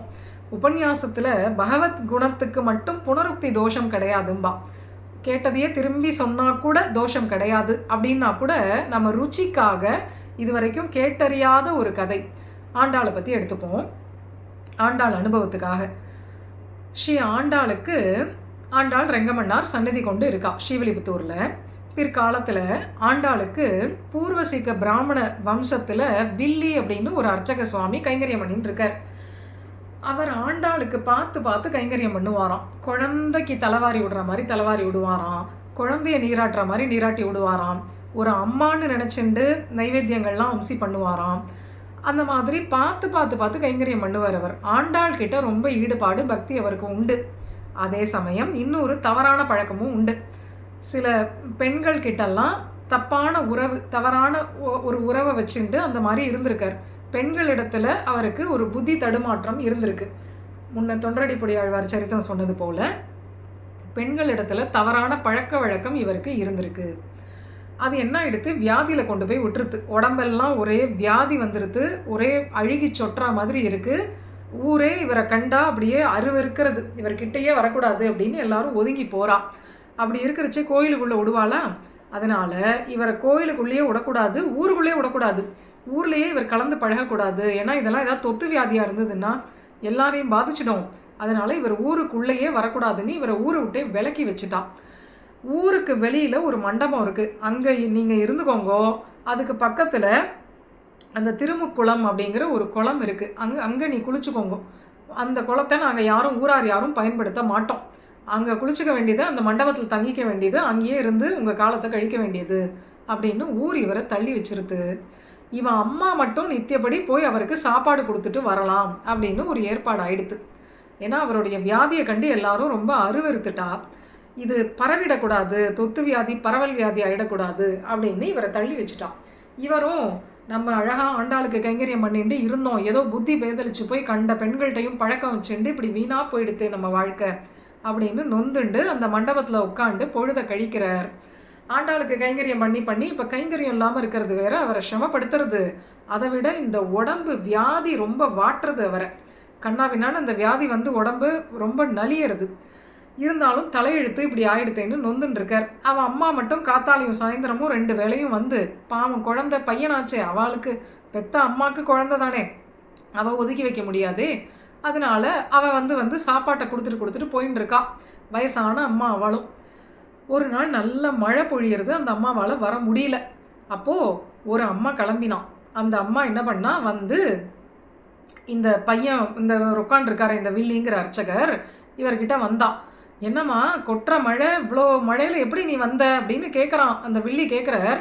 உடனே எப்படியோ வந்தேன்ப்பா, நீ பசியில் இங்கே திண்டாடின்னு இருக்கும்போது எனக்கு மழையாவது வெயிலாகுது, எனக்கு என்ன வந்துட்டேன் அப்படின்னுட்டு என்ன நீ கொண்டு வந்திருக்க, அக்கார வடிசில், ஆண்டாள் சன்னதி அக்கார வடிசில் அப்படின்னு ஒரு இலையை பரத்தி அந்த அக்கார வடிசிலை சாதிக்கிறான். உடனே சாப்பிடு அப்படிங்கிறான். நான் சாப்பிட்டுக்கிறேன், நீ போ, என்ன இப்போ நான் பொறுமையாக சாப்பிட்டுக்கிறேன், என் வியாதி என் வலி இதெல்லாம் கொஞ்சம் முடங்கி அடங்கி அப்புறம் நான் சாப்பிட்டுப்பேன் அப்படின்றார். அதெல்லாம் இல்லை, சாப்பிடு அப்படின்னு நானே பரிமாறிட்டு போகிறேன் அப்படின்னு போடுறா. இவரை சாப்பிட சொல்கிறா, சாப்பிட்றாரு. இவரும் ரொம்ப ருச்சியாக இருக்குது, இன்றைக்கி இறங்குறது. வழக்கமாக வியாதி அவஸ்தையில் சாப்பாடு கூட இறங்காது, இன்றைக்கி இறங்குறது, சாப்பிட்றா. உடனே அப்படி பார்க்கிறார் இவர், அந்த அந்த அந்த தான் அம்மாவை பார்க்கிறார். என்னமோ இன்றைக்கி அபூர்வமாக இருக்குது தான் அம்மாவை பார்த்தா. என்னம்மா அப்படின்ன உடனே அவள் கம்பீரமாக சொல்கிறா, சாப்பிட்டியா, போய் இந்த முக்குளத்தில் குளிச்சுட்டு கிளம்பி கோயிலுக்கு வா அப்படின்னு ஒரு நியமனம் பண்ணிட்டு போயிடுறான். இவருக்கு என்னமோ புரிஞ்சும் புரியாமலுமா இருக்குது, ஒரே குழப்பமாக இருக்குது. ஒரு 10 நிமிஷத்துக்கெல்லாம் அந்த அம்மா வரா. என்னம்மா இப்போ தானே வந்த அப்படின்னா, நான் எங்கடா வந்தேன், ஒரே மழையாக இருக்குது, என்னால் வாசல்லே காலடி எடுத்து வைக்க முடியல, அடமழை பேய் மழை பொழியறது, என்னால் வர முடியலப்பா, மன்னிச்சுக்கோ, இன்னைக்கு கொஞ்சம் நேரம் ஆயிடுத்து அப்படின்னா. இப்போ தானேம்மா நீ வந்த, அக்கார வடிசல் கொடுத்தியே, இந்த மாதிரி இலை கூட கிடக்கு பாரு, சாப்பிட்டேனே, நீ வந்து குளிச்சுட்டு நாளைக்கு காத்தால கோயிலுக்கு வான்னு சொன்னியே, என்ன நான் வரலப்பா, நான் என் கிழவி, நான் எங்கேருந்து வர்றது, நான் வரலையே, என் வயசுக்கும் இந்த மழைக்கும் தள்ளாமைக்கும் நான் வந்துட முடியுமா அப்படின்னு. அப்போ அவளுக்கும் புரியறது. அப்போ அவரை உடனே கரகரன் கண்ணீர் விடுறார். கண்ணால் கண்ணீர் விட்டு, ஐயோ வந்தது சாக்ஷாத் அந்த ஆண்டாள் அம்மாவாச்சே, நாம் நேராக வந்து பேசியிருக்கா, அக்கார வடிசல் சாதிச்சிருக்கா, நம்ம புரிஞ்சுக்கல, காலில் விழுந்திருக்கலாம், அப்படியே உன் ஆஸ்தானத்தில் சேர்த்துன்றேன்னு கதறி இருக்கலாம், நம்ம கோட்டை விட்டுட்டோம். இப்படி தான் சில சமயம் இழந்துருவோம். தெய்வமே வந்து இப்படி மனுஷ ரூபேன பேசும், இழந்து போயிடுவோம். அந்த மாதிரி இழந்துட்டோம், நமக்கு தெரியல. ஆனால் எப்படி இருந்தால் என்னை தேடி அவள் வந்தா இல்லையா, அப்போ என்ன அவள் மிஸ் பண்ணுறான்னு தெரியறது. நான் தான் அவளை மிஸ் பண்ணுறேன்னு நினச்சிட்டு இருந்தேன், அவளும் என்னை மிஸ் பண்ணுறான்னு தெரியறது. அவள் பிரசாதம் எப்போ சாப்பிட்டேனோ இனிமேல் என்ன வியாதி எனக்கு வந்துட போகிறது அப்படின்னு ஏந்திருந்தார். உடம்பை உதறினார். இவன் அம்மா ஆற்றுக்கு போயிட்டான், என்னவோ நடந்துருது, நம்ம பையனுக்கு ஏதோ அபூர்வமாக ஏதோ நடந்திருக்குன்னு புரிஞ்சிருது, ஆற்றுக்கு போயிட்டா. இவோ விடியல் அருணோதயம் ஆச்சு, விடிஞ்சது. இவர் வாழ்க்கையும் விடிஞ்சுது. முக்குளத்தில் தீர்த்தமாடினார், ஏந்திருந்தார், பழையபடி ஆயிட்டார், பளிச்சுன்னு ஆயிட்டார், தேஜஸ்வி ஆயிட்டார். இன்னுமே ஆண்டாளுடைய பிரசாதம் சாப்பிட்டு நீங்கின வியாதி. முதல்ல எடுத்த உடம்பு அந்த பெத்த அம்மா கொடுத்த உடம்பு, இப்போ எடுத்த உடம்பு மாத்ருதேவோ பவன்னு ஆண்டாள் அம்மா கொடுத்துருக்கிற உடம்பு. என்ன வியாதி வந்துடும், எந்த புத்தி இனிமேல் தடுமாறும்? தைரியமாக முக்குளத்தில் தீர்த்தம் ஆடினார், ஏந்திருந்தார், வந்தார், விறுவிறுவிறுன்னு நடைய போட்டு ஆண்டாள் சன்னதிக்கு போயிட்டார். அப்படி போகிற அந்த சந்தர்ப்பத்தில் ஆண்டாள் சந்திரகலா மாலைன்னு ஒரு பிரபந்தம் பண்ணிகிட்டே போனாராம். அந்த குளத்துலேருந்து கோயிலுக்கு போகிற சந்தர்ப்பத்தில் ஒரு 16 பாசுரங்கள் மாதிரி கொண்ட ஒரு பிரபந்தம். சந்திரகலா மாலைன்னா ஏன்னா சந்திரன் எப்படி க்ஷயமடைந்து அப்புறம் வளருதோ, அப்படியே தேய்பிரையாகி அப்புறம் வளர்பிறையாகி வளருதோ, அதுபோல் க்ஷயமடைந்த நான் ஆண்டாள் கிருப்பையால் இப்போ வளர்ச்சி பெற்றேன், பௌர்ணமியாக ஆயிட்டேன் அப்படின்னு சொல்லி அந்த அர்த்தத்தோடு இந்த பிரபந்தத்தை பண்ணி ஆண்டாளுக்கு சமர்ப்பித்து ஜென்மா முழுக்க ஆண்டாள் சன்னதி அர்ச்சகராக அதுக்கப்புறம் இருந்து அவர் தன்னுடைய ஜென்மா கிருதார்த்தமானார்னு இவருடைய சரித்திரம். எதுக்குன்னா ஆண்டாள் தான் இப்படி சுதந்திரமாக அனுகிரகம் பண்ணுற ஒரு தேவி. இன்றைக்கும் ஆண்டாளுடைய ஒரு காம்பீரியம் இன்றைக்கி கூட ஆசைப்பட்டா அப்படி ஒரு விபவ ரூபமாக நம்மோடையே வந்து பேசக்கூடியவோ, ஆண்டாளோட நம்ம பேசி பழகி ஒரு ஸ்நேகத்தை ஏற்படுத்திட்டோம்னா நன்னா விளையாடுவாள். மற்ற பிராட்டிமார்கள்லாம் கூட கொஞ்சம் தேவிங்கிற ஒரு காம்பீரியத்தில் இருப்பாள். ஒரு மகிஷி தேவி அப்படிங்கிற காம்பீரியம். ஆண்டாளுக்கு ஒரு ஸ்நேகம் உண்டு. ஏன்னா திருப்பாவை பாடுறச்சே எவ்வளோ பெண்களை எழுப்பியிருக்கா. அந்த ஸ்நேக பாவம் நம்மக்கிட்ட உண்டு. அதனால் ஒரு தோழி மாதிரி டக்குன்னு நம்மளோட பழகிடுவாள். அப்படி ஒரு பிராட்டி யாருன்னா அது ஆண்டாள் தான். அதனால் ஆண்டாள் பண்ணின ஒரு அனுகிரகம் இது ஸ்ரீவில்லிபுத்தூர் தாயாரை பற்றி நமக்கு ஒரு கிடைச்ச ஒரு அனுபவ ஸ்மரணம். அடுத்து திருநறையூர். ஸ்ரீவில்லிபுத்தூர் பூமி பிராட்டிக்கு ஏற்றமுடைய க்ஷேத்திரம். நம்ம ஆண்டாளும் பூமி பிராட்டியினுடைய அவதாரம். அவள் பண்ணின ஒரு லீலை இது. நீலாதேவிக்கு ஏற்றமுடைய க்ஷேத்திரம் திருநறையூர். திருநறையூரில் நீலாதேவிக்கு பிராதானியம் இந்த க்ஷேத்திரம். திருநறையூரில் மேதாவின்னு ஒரு மகர்ஷி இருந்தார். அவருக்கு தாயாரையே குழந்தையா தனக்கு கிடைக்கணும் அப்படின்னு ஆசை. தபஸ் பண்ணுறார். அந்த தபஸுக்கு பலனாக மணிமுக்தா தீர்த்த கரையில் ஒரு வகுள மரத்தின் அடியில் பிராட்டியே தோன்றினான். அவருக்கு பெண்ணாக கிடைச்சா. ஜனகர் மாதிரி பாக்கியம் பெற்றார் இவர். அப்போது வகுள மரத்தடியில் தோன்றினதுனால வஞ்சுளவல்லி அப்படின்னு அந்த குழந்தைக்கு பேரிட்டு இவர் வளர்த்துண்டு வரார். சின்ன வயசுலேருந்தே வஞ்சுளவல்லிக்கு ஹரிபக்தி, விஷ்ணு பக்தி அப்படி இருக்குது. இவரும் சந்தோஷப்படுறார். பெருமாளையே மாப்பிள்ளையாக அடைய போகிறோம்னு சந்தோஷப்படுறார். அப்படி இருக்கிறச்சே இவளுடைய பெருமையை கேள்விப்பட்டு இவளுக்கு திருக்கல்யாண வயசு வந்துடுறது. இவளுடைய பெருமையை கேள்விப்பட்டு ஏதோ ராஜாக்கள் வந்தா தேவர்கள் வந்தா அப்படிங்கிறது இல்லாமல் 108 திவ்யதேச பெருமாளுமே வந்தாலும், 107ன்னு சொல்லணும், 107 திவ்யதேச பெருமாளுமே இந்த பொண்ணு என்ன ஆசைப்படாதான்னு ஆசைப்பட்டுன்னு வந்தாலும். ஸ்வயம்வரத்துக்கு அவ்வளோ பேரும் வந்தாலும். ஆனால் இந்த வஞ்சுளவல்லி எனக்குன்னு ஒருத்தர் இருப்பார், அவர்னா வரணும்னு ஆகாசத்தையே பார்க்குறான். அழுவன் தொழுவன் ஆடி காண்பன் அப்படி அங்கேயே பார்த்துன்னு இருக்கா. அப்படி இருக்கிறச்சே அவர் வரார் கருட வாகனத்தில். அந்த நம்பி இன்றைக்கும் கருட வாகனம் அங்கே பிரசித்தம், கல்கருடன் அங்கே பிரசித்தம். நாச்சியார் கோவில் அப்படின்னு இந்த க்ஷேத்திரத்துக்கு தானே பேர். நாச்சியார் கோவிலில் கல்கருடன் பிரசித்தம். அவர் அன்னிக்கு அந்த தாயாருக்கு விபவ ரூபத்தில் கருடனில் ஆகாசத்தில் அப்படி பறந்து வராராம். நம்பியை காண நங்கைக்கு 1000 நயனம் வேண்டும் அப்படிங்கிற மாதிரி திருநறையூர் நம்பியை அப்படி 1000 கண்களால் பார்க்கறது போல அகல விழித்து தாயார் பார்த்தா வஞ்சுளவல்லி. 107 பெருமாள் இங்கே இருந்தாலும் இவர் தான் என்னுடைய மணவாளன் அப்படின்னு வரித்து இவருக்கு மாலையிட்டு திருவடிகளில் தஞ்சமடைந்தாள் வஞ்சுளவல்லி தாயார். அப்போது இந்த மேதாவி மகரிஷி பார்க்குறார், அடாடா தெய்வங்களே என் குழந்தைய ஆசைப்பட்டிருக்கே. ஒரு தெய்வம் நம்மளை ஒரு தெய்வம் ஆசைப்பட்டாலே பெரிய விஷயம். இந்த குழந்தை என் குழந்தைய 108 தெய்வங்களும் ஆசைப்படுறது, எல்லாம் விஷ்ணுமூர்த்தி. இவ்வளவு விஷ்ணுமூர்த்தியும் என்னுடைய பொண்ணு ஆசைப்பட்டும் இவள் தனக்கு மணவாளன்னு திருநறையூர் நம்பியை வரிச்சான்னா இந்த திருநறையூர் நம்பி பெருமை என்ன, என் பொண்ணு பெருமை என்ன அப்படின்னு இந்த மேதாவி மகரிஷி நினச்சிண்டு நம்பிக்கிட்ட ஒரு பிரார்த்தனை விண்ணப்பத்தை வச்சுட்டார். என்னன்னா, நான் என் பொண்ணை ரொம்ப செல்லமாக வளர்த்துட்டேன், நீங்கள் அவளுக்கு முக்கியத்துவம் தந்து நடந்துக்கணும். எப்போவுமே அந்த மேல் டாமினேஷன்லாம் பண்ணக்கூடாதுன்னு இப்போ கேட்டுக்கிறா இல்லையா, அந்த மாதிரி கிட்டத்தட்ட அப்படி கேட்டுன்னு இருக்கார்.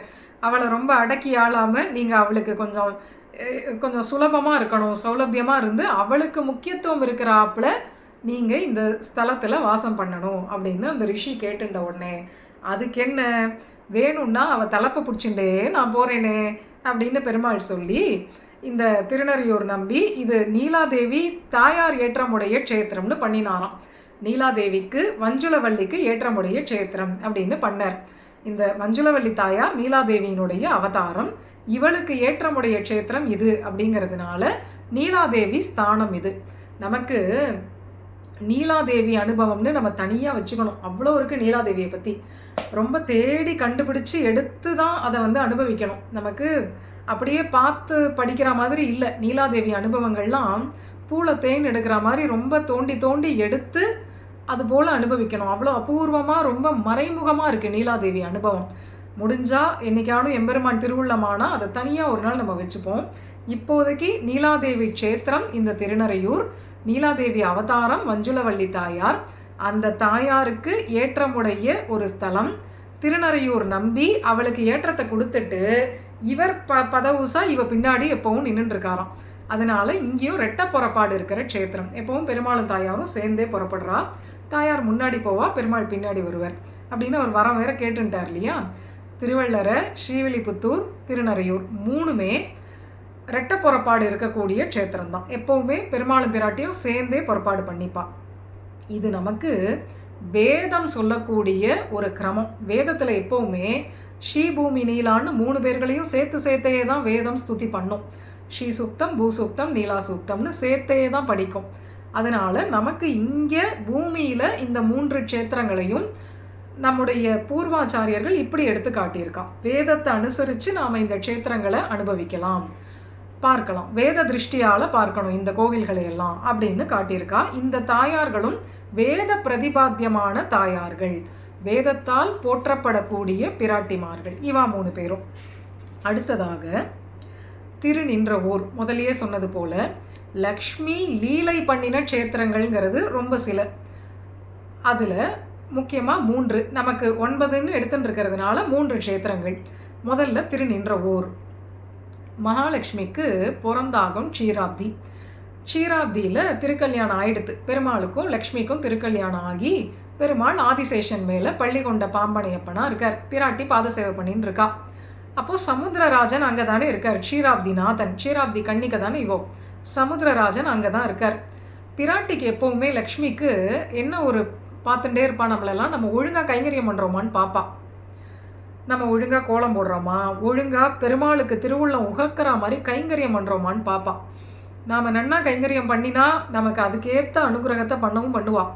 நாம் நன்னா பண்ணலைன்னா சரியாக இல்லை, அஸ்ரத்தையாக இருக்கும், அதில் கவனக்குறைவாக இருக்கோம்னா திட்டமாட்டா, வைய மாட்டா, சாபம் விட மாட்டா, நம்மளை திரும்பியே பார்க்க மாட்டான், நம்மளை பார்க்கவே மாட்டான். அது போறாதான் நமக்கு இன்னும் தனியாக சாபம் வேறு உடனுமா. அதனால லக்ஷ்மிக்கு எப்போவுமே கைங்கரியத்தில் ஸ்ரத்த இருக்கணும் அப்படின்னு நம்மக்கிட்ட ஒரு எதிர்பார்ப்பு உண்டு. கைங்கரிய ஸ்ரத்த இருக்கணும், கோணமானான்னு ஒரு கவனக்குறைவாக பண்ணக்கூடாது, நன்னா பணிக்கையாக பார்த்து ஸ்ரத்தையாக சின்சியராக கைங்கரியம் பண்ணணும் அப்படின்னு அவள் ஆசைப்படுவாள்.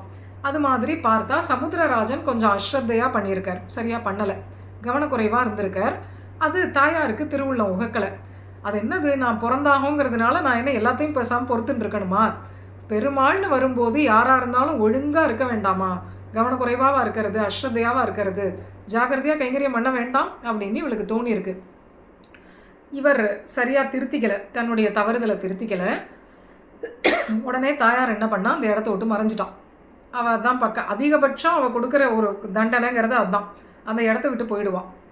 அந்த இடத்த விட்டு போனால் சமுத்திரராஜனுக்கு ஒரே வருத்தமாக போச்சு, நலிவு. ஏன்னா லக்ஷ்மி இருக்கணும், லக்ஷ்மி ஒரு இடத்துல வருத்தப்பட்டு ஒரு இடத்த விட்டு போகக்கூடாது, போனால் அது நமக்கு ரொம்ப துர்பிக்ஷமாயிடும்னு இவர் ரொம்ப வருத்தப்படுறார் சமுத்திரராஜன். உடனே பின்னாடியே போகிறார். அவள் எங்கெல்லாம் ஓடுறாளோ மறையிறாளோ அங்கெல்லாம் துரத்தின்னு போகிறார். இவர் எங்கே போய் நிற்கிறாரோ அங்கெல்லாம் அவள் மறையிறான். அது இன்னும் பிரச்சனை. நீ எங்கே வந்து நிற்கிறியோ அந்த இடத்த விட்டு நான் மறைவேன் பண்ணினா அது இன்னும் ஆபத்து. அதனால இவருக்கு ரொம்ப பயமாக போய்டுறது, அழுக வந்துடுறது. துரத்தின்னு போகிறார். எங்கே போனாலும் தாயார் மறையிறாளே, நாம் எங்கே போய் நின்னாலும் லக்ஷ்மி மறையிறாளே அப்படின்னு பெருமாள்கிட்டையே அவர் திருவடிகளை பிடிச்சு கேட்டுண்டாராம்.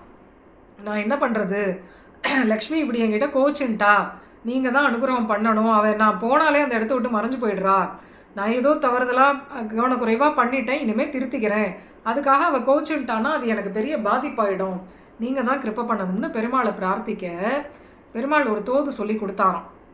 நீ என்ன சொல்லிட்டு ஓடுற, லக்ஷ்மி லக்ஷ்மின்னு சொல்லிட்டு ஓடுற, அதான் அவளும் மறைகிறா.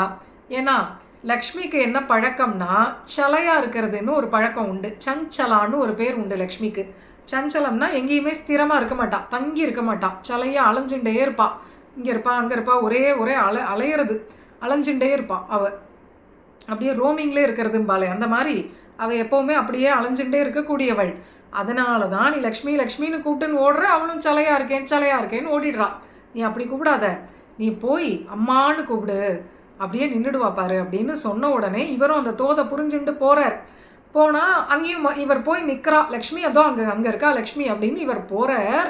அங்கேயும் மறையறதுக்கு அவள் அப்படி சித்தமான உடனே, அம்மா இப்படி என்னை விட்டு போயிடாத ஜெகன்மாதா அப்படின்னு இவர் என்னை பெற்ற தாயே அப்படின்றார். அம்மான்னு கூப்பிட்டுட்டா அப்படியே இலகிடும் மனசு தாயாருக்கு, அப்படியே உருகிடும், திரவிச்சிடும். அதனால இப்படி சொன்ன விட்டு அவளால் மறைய முடியல. லக்ஷ்மியாக இருந்து சலையாக இருந்தாலும் இப்படி மறைய முடியல, அப்படியே நின்றுட்டாலாம். அப்படி அவன் நின்ன இடம்தான் திரு நின்ற ஊர். அங்கே போய் தான் பிடிச்சாராம். வழியே மறைஞ்சுண்டு போக்கு காமிச்ச லக்ஷ்மி அங்கே போய் தான் இவருக்கு தரிசனம் கொடுத்தா, அப்படியே நின்றுட்டான். அதனால திரு நின்ற ஊர். சமுத்திரராஜன் வந்து, அம்மா மன்னிச்சிடு, நான் குழந்தை தானே, நீ என்னமோ க்ஷீராப்தி கன்னிகைன்னு எனக்கு என்ன அப்பாவாகவும் உன்னை பொண்ணாகவும் பண்ணிண்டிய ஒழிய யாருக்கு அப்பாவாக முடியும், பொண்ணாக முடியும்? நீ ஜெகன்மாதா, நானும் உன்னுடைய குழந்தைகளில் ஒருத்தன் தானே. குழந்தைகள் தப்பு பண்ணினா அம்மா மன்னிக்க மாட்டாளா? ஏதோ தெரியாமல் பண்ணிட்டேன், மன்னிச்சிடு, நீயே நான் சரியாக பண்ணும்படி அனுகிரகம் பண்ணு அப்படின்னு பிரார்த்திக்க உடனே பிரசன்னமாயிட்டாளாம் மகாலட்சுமி. அங்கே தாயாருக்கு என்னை பெற்ற தாயார்னே திருநாமம், சுதாவல்லின்னு சம்ஸ்கிருதத்தில் திருநாமம். அதனால் இது எதுக்குன்னா, அலைஞ்சுண்டு சிலையாக இருந்த மகாலட்சுமி தங்கி ஒரு இடத்துல நின்ற ஊர் அப்படிங்கிறதுனால திருநின்ற ஊர்னு இந்த க்ஷேத்திரத்துக்கு திருநாமம். இந்த க்ஷேத்திரத்தில் திருமங்கை ஆழ்வாரோடையும் அழகாக ஒரு லீலை பண்ணியிருக்கா தாயார். அது நாம் தனியாக ஒரு அனுபவமாக எடுத்துப்போம். அடுத்த க்ஷேத்திரம் திருத்தங்கல், திருத்தண்கால் அப்படின்னு சொல்கிறது உண்டு, திருத்தங்கல்னு சொல்கிறது உண்டு. ஸ்ரீ வைஷ்ணவ பூர்வர்கள் பிராட்டியோடு சம்பந்தப்படுத்தி இந்த க்ஷேத்திரத்துக்கு ஒரு கதையை எடுத்திருக்கிறதுனால அதே கதையை அடியனும் எடுத்துட்டு சொல்கிறேன். திருத்தங்கல் க்ஷீராப்தியில் ஸ்ரீபூமி நீலாங்கிற 3 பிராட்டிமார்களும் இருப்பாள். பெருமாளுக்கு கைங்கரியமணின்னு இருப்பாள். அவளுடைய தோழிமார்களும் இருப்பாள் க்ஷீராப்தியில். பொதுவாக இந்த லீலைகள்லாம் க்ஷீராப்தியில் தான் நடக்கும். சனகாதிகள் வந்தது, ஜெய விஜயர்கள் சாபமானது, இதெல்லாம் க்ஷீராப்தியில் நடந்த லீலை தான். ஏன்னா சாக்ஷாத்து வைகுண்டத்தில் இந்த ஈகோ, பொறாமை, அசூயை இதுக்கெல்லாம் இடமே கிடையாது. திட்டு, சாபம் இதெல்லாம் அங்கே இடமே கிடையாது. இதுக்கெல்லாம் அப்பாற்பட்ட இடம் அது. இந்த லீலைகள் நடக்கிற இடங்கிறது காரிய வைகுண்டம்னு சொல்கிற க்ஷீராப்தி. ஸ்ரீரங்கத்தை பூலோக வைகுண்டம்ங்கிறோம் இல்லையா, அது மாதிரி க்ஷீராப்திக்கு காரிய வைகுண்டம்னு பெயர். இந்த லீலையெல்லாம் அங்கே தான் நடக்கும். அங்கேயும் ஒரு லீலை நடந்தது. க்ஷீராப்தியில் ஸ்ரீபூமி நீலா தேவிகளுடைய தோழிகள்லாம் இருக்கா. அவளுக்குள்ள ஒரு போட்டி வந்தது. ஸ்ரீதேவியினோட தோழிகள்லாம் சொல்கிறா, எங்கள் தாயார் தான் ரொம்ப ஒசத்திங்கிறா. பூமி தேவியினோட தோழிகள்லாம், அதெல்லாம் இல்லை, எங்கள் தாயார் தான் ஒசத்தி, பூமாதேவி தான் ஒசத்தி, பொறுமையில் பூமாதேவி மாதிரின்னு பேச்சில் சொல்லவும்ல. உடனே ஸ்ரீதேவி தாயார் தோழிகள்லாம் சொல்கிறா, யாராக இருந்தாலும் உலகத்தில் லக்ஷ்மி கடாட்சம் வேணும்னு தான் சொல்லுவாள், எங்கள் தாயார் தான் ஒசத்தி. உடனே நீலாதேவி கிங்கரிகள்லாம் பார்த்தா 2 பேரும் வாய மூடுங்க. ஏன்னா எங்கள் நீலாதேவி இருந்துட்டா அந்த அவதாரத்தில் உங்கள் 2 தாயாரும் டம்மி தான். கிருஷ்ணாவதாரமே நீலாதேவிக்கு ஏற்றமுடைய அவதாரம். நீலாதேவி வந்தாச்சுன்னாலே ஸ்ரீதேவி பூமிதேவி கூட பதுங்கிட்டு ஒரு ஓரமாக தான் நிற்கணும். நீலாதேவிக்கு தான் கிருஷ்ணாவதாரம். உலகத்தில் எல்லாருமே ஆசைப்படுறது கிருஷ்ணாவதாரத்தை தான். அந்த கிருஷ்ணாவதாரத்துக்குன்னே ஒரு நாயகி நீலாதேவி எங்கள் தாயார் தான். அதனால் எங்கள் தாயார் தான் வசதி அப்படின்னு இவாள்லாம் சொல்கிறான். உடனே இதை கேட்டதும் ஒருத்தருக்கு ஒரு சின்ன கலகம் மாதிரி வர ஆரம்பிச்சிருது. ஸ்ரீதேவி தாயார் பார்த்தா, நம்மளை முன்னிட்டு நம்ம தோழிகளுக்குள்ளே இப்படி ஒரு சண்டை சச்சரவு, ஈகோ, பொறாமை இப்படி எப்போ வருதோ அந்த இடத்த விட்டு போயிட வேண்டியது, அவ்வளோதான். அவள் பண்ணுற ஒரு சாமர்த்தியம் இதுதான். அங்கே வந்து பஞ்சாயத்து பண்ண மாட்டா, திட்டமாட்டா, அவளை சாபம் விட மாட்டா, அப்படியே மௌனமாக நகர்ந்துருவாள். அது மாதிரி அந்த இடத்த விட்டு போயிட்டான். போன விட்டு இந்த தோழிகள்லாம் ரொம்ப பயந்து போயிட்டான். நம்ம பாட்டுக்கு வாய் வச்சுன்னு பேசாமல் இருந்துருக்கலாம், இப்படி பண்ணிட்டோமே. இப்போ நம்ம 2 பேரோட தாயாரும் அழறா. ஏன்னா ஸ்ரீதேவி போயாச்சுன்னா பெருமாளும் மாலவல சுவாமின்னு பின்னாடியே போயிடுவார். ஸ்ரீதேவி எப்போ மறைஞ்சிட்டாலோ அவளை தேடிண்டு க்ஷீராப்திநாதன் பகவானும் கிளம்பிட்டாராம். எங்கே போகிற லக்ஷ்மி லக்ஷ்மின்னு கூப்பிட்டுண்டு அவரும் போயிட்டார், பின்னாடியே போயிட்டார். பார்த்தா பூமி தேவியும் நீலாதேவியும் ஒண்டியாக நிற்கிறான். இந்த தோழிகளுக்கே வருத்தமாக போச்சு. பேசாமல் இருந்துருக்கலாம், நம்ம ஏதோ விளையாட்டாக பண்ண போக வினையாக போயிடுது அது. இப்போ பூமாதேவியும் நீலாதேவியுமே கண்ணகசகின்னு நிற்கிறான். பெருமாள் லக்ஷ்மி போனை விட்டு பெருமாள் பின்னாடியே போயிட்டார். எப்படி நம்ம 2 தாயாரையும் விட்டுட்டு போயிட்டாரு, நம்ம நீ தான் வசதி நான் தான் வசதின்னு போட்டி போட்டோம். கடைசியில் கதை இப்படி ஆயிட்டேன்னு வருத்தப்படுறா தோழிகள்லாம். பெருமாள் இவளை தேடிட்டு போனார். இவ எங்கே இருக்கான்னு பார்த்தா திருத்தங்கல். இதே தான். இவ எங்கே போனாலும் இவ போக்கு காட்டின்னு மறைஞ்சுட்டு போயிட்டே இருந்தாலாம். கடைசியில் திருத்தங்கல்ல வந்து தான் இவளை ஒரு வழியாக பிடிச்சாராம் அவர். திரு தங்கின இடம் அப்படிங்கிறதுனால இந்த க்ஷேத்திரத்துக்கு திருத்தங்கல் அப்படின்னு பெயர். மற்ற இடங்கள்லாம் அப்படியே அலைஞ்சுட்டே இருந்தா. அவர் அப்படியே நெருங்கி வருவார், இவ ஓடி போய் மறைஞ்சுருவா. அப்படியே ஒரு க்ஷேத்திரத்துலையும் போக்கு காட்டி இந்த இடத்துல தான் ஒரு வழியாக பெருமாளுக்கே கிடைச்சா. அதனால திருத்தங்கின ஊருங்கிறதுனால இந்த க்ஷேத்திரத்துக்கு திருத்தங்கல். அங்கே திரு நின்ற ஊர். பிடிச்சது யாரு? சமுத்திரராஜன். இங்கே திருத்தங்கின ஊர், பிடிச்சது பெருமாள். அதனால இந்த க்ஷேத்திரத்துக்கு திருத்தங்கல்ங்கிற ஒரு திருநாமம் உண்டு. இந்த தாயாரை பிடிச்ச உடனே, லக்ஷ்மியை பிடிச்ச உடனே பெருமாள் வந்து சொல்கிறார், அட பைத்தியமே, நீ அவ ஏதோ சொன்னாங்கிறதுக்காக கோச்சிட்டு வரலாமா? இப்படி அவெல்லாம் இல்லாத அவதாரங்களும் உண்டு. ராமாவதாரத்தில் பூமாதேவியும் இல்லை, நீலாதேவியும் கிடையாது. அவெல்லாம் இல்லாத அவதாரம் உண்டு. நீ இல்லாமல் ஒரு அவதாரம் நான் பண்ணியிருக்கேனா? நீயே நினச்சிப்பாரு, மத்ஸ்யாவதாரத்தில் ஆரம்பித்து எல்லா அவதாரத்துலேயும் நீ உண்டு. லக்ஷ்மி இல்லாமல் நான் இல்லை, நான் இல்லாமல் நீ இல்லை. நான் உன்னை என்று இளையன் கண்டாய் நாரணனே, நீ என்னை என்று இளைன்னு ஆழ்வார். பெருமாள் இங்கே பிராட்டிட்ட அதை சொல்லிட்டார், நீ இல்லாமல் நான் இல்லை, நான் இல்லாமல் நீ இல்லைம்மா. அதனால நீ ஏதோ அவெல்லாம் குழந்தைகள் அதுங்க ஏதோ பேசுறதுங்கிறத கேட்டுண்டு இப்படி தாப்பப்படலாமா? நான் எப்போவுமே நமக்குள்ள பிரிவே கிடையாது, நம்ம ஸ்வரூபம் அப்பேற்பட்டது. அகலகில்லேன் இறையும்னு நீ மார்பில் உனக்கு எப்போ இடம் கொடுத்தாச்சோ இனிமே உனக்கும் எனக்கும் பிரிவே கிடையாது. மார்பில் வேறு யாருக்குமே இடம் இல்லை. பூமி நீலாதேவிகளுக்கு கூட பக்கத்து ஸ்தானம் தான். திருமார்பு ஸ்தானம் என்றைக்குமே லக்ஷ்மிக்கு மட்டும்தான். அதனால பெருமாள் அதெல்லாம் சொல்லி இவளை சமாதானப்படுத்தின உடனே இவளும் அப்படியே பெருமாள் எதிர நின்றுட்டான். அதனால இந்த க்ஷேத்திரத்தில் தாயாருக்கு கமல மகாலட்சுமின்னு ஒரு பெயர் உண்டு, பாரிஜாத லதான்னு ஒரு பெயர், செங்கமல தாயார்னு ஒரு பெயர் உண்டு. இவ வந்த உடனே பின்னாடியே மற்ற தாயார்கள் எல்லாமும் வந்து சேர்ந்துட்டா எல்லாரும். அதனால இந்த க்ஷேத்திரத்தில் 5 தாயார், அன்னநாயகி, அனந்தநாயகி, அமிர்தநாயகி, ஜாம்பவதி, செங்கமல தாயார், பிரதான நாச்சியார், செங்கமல தாயார், 5 பிராட்டிமார்கள் இந்த க்ஷேத்திரத்தில் உண்டு. இப்போது மற்ற கோவில்களில் மூலமூர்த்தியாக தனிக்கோவில் தாயார் இருப்பா இல்லையா? எங்கேயுமே தனிக்கோவில் தாயார் இருப்பா. அங்கே பார்த்தா அந்த தாயார் உட்கார்ந்த திருக்கோலத்தில் தான் இருப்பாள், அமர்ந்த திருக்கோலம் தான். இந்த க்ஷேத்திரத்தில் மட்டும் பெருமாள் இப்படியே பிடிச்சு இவளை தேடின்னு வரார் இல்லையா? வந்து இங்கே பிடிச்சிட்டார், அவள் கையை பிடிச்சிட்டார். அதனால இவன் நின்ற திருக்கோலத்தில் இருக்கா. தனிக்கோவில் தாயாரா இந்த தாயார் மூலமூர்த்தி நின்ற திருக்கோலத்தில் அப்படிங்கிறது இந்த க்ஷேத்திரம் மட்டும்தான், திருத்தங்கல்ல மட்டும்தான். தனிக்கோவில் நாச்சியார் மூலமூர்த்தியாக நின்ற திருக்கோலத்தில் சேவை சாதிக்கிறது. அழகாக இருக்கும் அது பார்க்க. மடிசார் உடுத்தின்ட்டு பார்த்தா நல்ல ஒசரமாக அந்த சீதையை வர்ணிக்கிற மாதிரி இருக்கும் அந்த தாயாரை பார்த்தா. நல்ல தன்வியாக இருப்பாள், நல்ல உயரத்துக்கேற்ற பருமன், அழகாக கொடி மாதிரி இருப்பாள். நின்ற லக்ஷ்மி அப்படின்னு பெயர். நின்றுட்டா லக்ஷ்மி, அப்படியே நின்றுட்டா. இங்கே திரு நின்ற ஊர்னு அங்கே ஒரு விதமாக நின்னா, இங்கே திருத்தங்கின ஊர், தங்கிட்டா. பெருமாளுக்காக அப்படியே கட்டுப்பட்டு தங்கிட்டா. அதனால் இந்த க்ஷேத்திரம் திருத்தங்கல். மகாலட்சுமி ஒரு லீலை பண்ணி விளையாடி வந்த க்ஷேத்திரம் இது. கடைசியில் வானமாமலை க்ஷேத்திரம் ஒரு 2 நிமிஷத்தில் பூர்த்தி பண்ணிடுறேன். வானமாமலையில் உற்சவமூர்த்தி தாயார் இல்லாமல் இருந்தா. அப்போது மாமுனிகளுடைய காலம், பொன்னடிக்கால்ஜியர் அங்கே அருளாட்சி பண்ணிட்டு இருந்த ஒரு சந்தர்ப்பம் வானமாமலை நாங்குநேரியில்.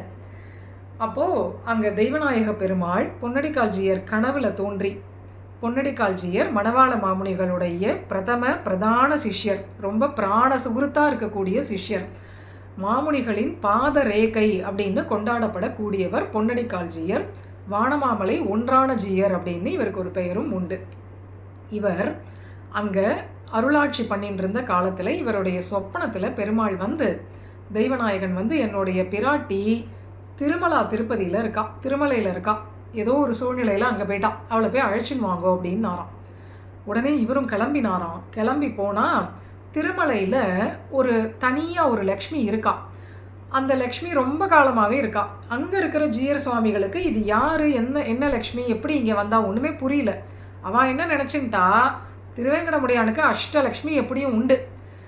அதனால் நம்ம ஒரு நாள் கல்யாண உற்சவத்தில் இந்த லக்ஷ்மியை வச்சு ஒரு பங்குனி உத்திர தண்ணிக்கு வேணாம் இந்த லக்ஷ்மியை வச்சு ஒரு கல்யாண உற்சவம் பண்ணிவிடுவோமே, எப்படி எல்லா லக்ஷ்மியும் விஷ்ணுக்கு தானே அப்படின்னு அவன் முடிவு எடுத்திருந்தான். அப்போது திருமலையில் இருக்கக்கூடிய பெரிய கேள்வியப்பஞ்சியர் சின்ன கேள்வியப்பஞ்சியர் கணால அந்த அலர்மேல் மங்கை தாயார் தோன்றி சொன்னாலாம், நீங்கள் ஏதோ புதுசாக ஒரு கல்யாண உற்சவம் ஏற்பாடு பண்ணுறீங்களே அதை பண்ணாதீங்கோ, இவருக்கு நான் தான் பிரிய மகிழ்ச்சி திருவேங்கடமுடையானுக்கு மார்பிளையே ஒட்டின்னு இருக்கேன் இல்லையா, என்னோட தான் நித்திய கல்யாண உற்சவம் புது கல்யாண உற்சவம் பண்ணாதீங்கன்னு தடுத்துடுறான். சரி அப்படின்னு அவளும் இருந்துடுறா. ஆனால் என்ன விஷயம்னு புரியல இவாளுக்கு, இப்படி ஒரு தெய்வ கணா வந்ததே என்னன்னு புரியல. அப்போது பொன்னடிக்கால்ஜியர் அன்னைக்கு இங்கே வந்து ஏழ்றார் மலைக்கு, இந்த மாதிரி பெருமாள் உத்தரவு நியமனம் அப்படின்னு அவர் வந்திருக்கார், திருமலை திருப்பதிக்கு வந்திருக்கார், விஷயத்த சொல்கிறார் அவள்கிட்டலாம். அப்படியான்னு அவளும் கேட்டுன்னு இருக்கா. அன்னைக்கு அன்றைய தினமே இரவு பொன்னடிக்கால்ஜியருடைய கனவுல ஒரு லக்ஷ்மி வந்தா. அவள் சொல்கிறா, என்னுடைய அப்பா, அதுவும் அவள் எப்படி வந்தாலாம், ஒரு சின்ன கன்னிக்கையா, இப்போ நவராத்திரிக்கெல்லாம் குழந்தைகளுக்கு அலங்காரம் பண்ணுறா இல்லையா, கன்னியா பொண்களுக்கு ஜட குஞ்சம் வச்சு பின்னி விட்டு பட்டுப்பாவாடை சட்டை போட்டு விட்டு நெத்திக்கெல்லாம் அழகாக இட்டு விட்டு நல்ல ஜிமிக்கெல்லாம் போட்டு அலங்காரம் பண்ணுறா இல்லையா, அது மாதிரி ஒரு சின்ன 10 வயசு குழந்தை கன்னிக்கையாக வராலாம். வந்து மடியில் உட்காண்டு பொன்னடிக்கால்ஜியர் மடியில் உட்காண்டு, அப்பா நம்முடைய நாயகன் தெய்வ நாயகன், அவருடைய மகிழ்ச்சி நான், அவருக்கு சேர வேண்டிய சொத்துனா என்னை நீங்கள் நம்ம ஊர் நாங்குநேரிக்கு கூட்டின்னு போயிடுங்கோ அப்படின்னு அந்த குழந்தை சொல்கிறது. உடனே இவர் கனவு களைஞ்சு எழுந்திருக்கிறார். என்னது இது, இப்படி ஒரு கனவு வந்ததுன்னு புரியல. அப்போது மறுநாள் காத்தால் அங்கே உள்ள ஜீயர் சுவாமிகளும் பொன்னடிக்கால் ஜீயர் சுவாமியும் சந்திக்கிறான். பரஸ்பரம் தங்களுடைய கனவை சொல்லிக்கிறான். அவளும் தங்க கனவை சொல்கிறான், இவரும் தங்க கனவை சொல்கிறார். அப்போ தான் புரியறது விஷயம். தனியாக இருந்த லக்ஷ்மி நாங்குநேரி லக்ஷ்மி, ஸ்ரீவரமங்கா நாச்சியார் அப்படின்னு அவளுக்கு பெயர். ஸ்ரீவரமங்கா நாச்சியார் நாங்குநேரியில் இருக்கிற லக்ஷ்மியவோ வானமாமலை லக்ஷ்மி எப்படியோ கலாப காலத்தில் இங்கே வந்து சேர்ந்துட்டா. அதனால தான் கல்யாண உற்சவமே நடத்த முடியாமல் போயிருக்கு. அலர்மேல் மங்கையும் இதை அனுமதிக்கலை. இந்த தாயாரும் இன்னொரு பெருமாளோட சேர்த்தி உற்சவத்தை விரும்பலை. நாம் ரெங்கநாச்சியாருக்கு சொல்கிறோமே, புது பெருமாளோட சேர்த்தி உற்சவம் பண்ணிக்க மாட்டேன்னு காத்துன்னு இருந்தா, அவர் வரணும்னு காத்துன்னு இருந்தான்னு. எல்லா தாயாருக்குமே இதே கற்பு உண்டு. தாயார்னாலே கற்பு. நாச்சியார் என்ன பண்ணுவான்னா, எல்லா பெருமாளோடையும் சேர்த்தி உற்சவம் உண்டு. அந்தந்த கோவில் பெருமாளோட அந்தந்த நாச்சியாருக்கு சேர்த்தி உற்சவம் உண்டு. ஸ்ரீவில்லிபுத்தூரில் இன்னொரு விசேஷம், இப்போ பெருமாளுக்கு உபய நாச்சியார் மாதிரி ஆண்டாளுக்கு ஒரு நாள் உபயநாதர் சேவைன்னே உண்டு. ஒரு புறம் ரெங்கமன்னார், இன்னொரு புறம் வடபெருங்கோயிலுடையான் உற்சவமூர்த்தி. உபயநாதர் சேவைன்னே ஒன்று இருக்குது. அது என்ன, ஆண்டாளுடைய ஒரு நிலை, அவள் பக்தியை காட்டுற தேவி. பக்திங்கும்போது அங்கே பகவான் அப்படி இருக்கார், பெருமாளாக இருக்கார், அந்த அந்த பரவஸ்துவாக அவர் இருக்கார். தாயார் மகாலட்சுமி என்ன பண்ணுறா, கற்பு தர்மத்தை காட்டுறா. தர்மத்தை காட்டுறவளாக இருக்கிறதுனால இந்த திருமேனிக்கு தான் நான் இந்த உடம்பு எடுத்தேன், அவரும் விஷ்ணுவாக இருந்தாலும் அவரோட போய் சேர்த்தி பண்ணிக்க மாட்டேன் அப்படின்னு இருக்கா. இப்போது ராமர்னா சீத்தையோட தான் சேர்த்தி, சீத்தைக்கு ராமரோட தான் சேர்த்தி, ருக்மிணிக்கு கண்ணனோட தான் சேர்த்தி, மாற்றி போடக்கூடாது. அதே மாதிரி தான் அவதாரத்தில் எப்படி மாற்றி போடக்கூடாதோ, வார்த்தையால் கூட அதை அடியன் சொல்ல விரும்பலை. சீத்தைனா ராமரோட தான் சேர்த்தி பண்ணிப்பான், ருக்மிணினா கண்ணனோட தான் சேர்த்தி பண்ணிப்பான், மாற்றிக்க மாட்டான். எல்லாம் ஒன்று தானேன்னு மாற்றிக்க மாட்டான். இதே தான் அர்ச்சாவதாரத்துலேயும். ரெங்கநாயகின்னா அந்த நம்பெருமாள் எனக்கு தர்மவர்மாக்காக வந்தார் இல்லையா, அவரோட தான் சேர்த்தி. புது பெருமாளுக்கு நீங்கள் ரெங்கநாதர்னு பேர் வச்சாலும் நான் சேர்த்தி பண்ணிக்க மாட்டேன், உங்களுக்கு வேணால் அவர் ரெங்கநாதராக இருக்கலாம், எனக்கு ரெங்கநாதர் இல்லை அப்படின்னு இருந்துருவா. அதே தான் இங்கே ஸ்ரீவரமங்கா நாச்சியாரும். அவர் திருவேங்கடமுடையான் தான், ரொம்ப உலகம் புகழும் பெருமை உடையவர் தான், எல்லாம் இருக்கட்டும். ஆனால் எனக்கு நாதன் ஊர் கோடியில் இருக்காரே தெய்வநாயக்கன், வானமாமலையே அடியேன் தொழ வந்தருளே அப்படின்னு தாயாரே காத்துன்னு இருந்திருக்கா. ஆழ்வார் காத்துன்னு இருந்தாருங்கிறது இருக்கட்டும், தாயாரே அப்படி கேட்டிருக்கா. அந்த பெருமாள் தான் எனக்குன்னு வந்தவர், அவரோட தான் சேர்த்தி பண்ணிப்பேன்னு மலையில் தபஸ் பண்ணின்னு இருந்திருக்கா.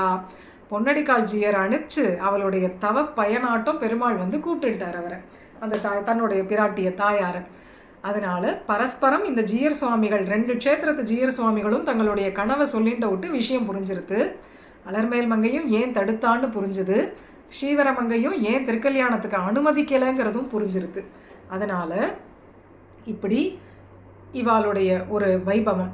ஸ்ரீவரமங்கா நாச்சியாரை ஒரு தனி பல்லக்கில் எழுந்தருளை பண்ணிண்டு பொன்னடிக்கால் ஜீயர் சுவாமி அந்த பிராட்டியை அழகாக வானமாமலைக்கு அழைச்சிண்டு வந்து நாங்குநேரிக்கு ஸ்ரீ சூக்தங்கள்லாம் சொல்லி சகசிரநாமங்கள்லாம் சொல்லிண்டு பெருமாள் எதிர வந்து நிறுத்தி அவரோட திருக்கல்யாணம் பண்ணி வச்சு ஜனகரை போல பீஷ்மகரை போல மாமனார், பெருமாளுக்கு மாமனாருங்கிற ஸ்தானத்தை பெற்றார். இன்றும் கூட உற்சவாதிகளில் பிரம்மோற்சவத்தில் ஒரு நாள் கணு திருநாள் போது தாயார் தன்னுடைய தகப்பனார் ஆற்றுக்கு வரா மாதிரி பொன்னடிக்கால்ஜியர் இருக்கிற அந்த பீட்டத்தை அலங்கரிக்கிற ஒவ்வொரு பெரியோர்களுடைய அந்த சந்நிதிக்கும் வந்து மரியாதைகளை பண்ணி மரியாதைகளை ஏற்றுக்கிறான் அப்படின்னு இந்த வைபவம். இப்படியெல்லாம் நமக்கு தாயாருடைய ஒரு வைபவங்கிறது வாசாம கோச்சரம். நம்மால் வார்த்தைகளால் சொல்லி இவ்வளவுன்னு அடக்கிட முடியாது. இருந்தாலும் யதாசக்தி யதாமதி யதா அவகாசம் அடியன் எடுத்துட்டேன். நீங்கள்லாம் ஆசையாக கேட்டுன்றதுனால எனக்கு வரிசையாக கைங்கரியங்கள் இருக்குது. இருந்த போதும் தாயார்னு கேட்டுட்டா தட்ட முடியாது எப்போவுமே அடியனால்.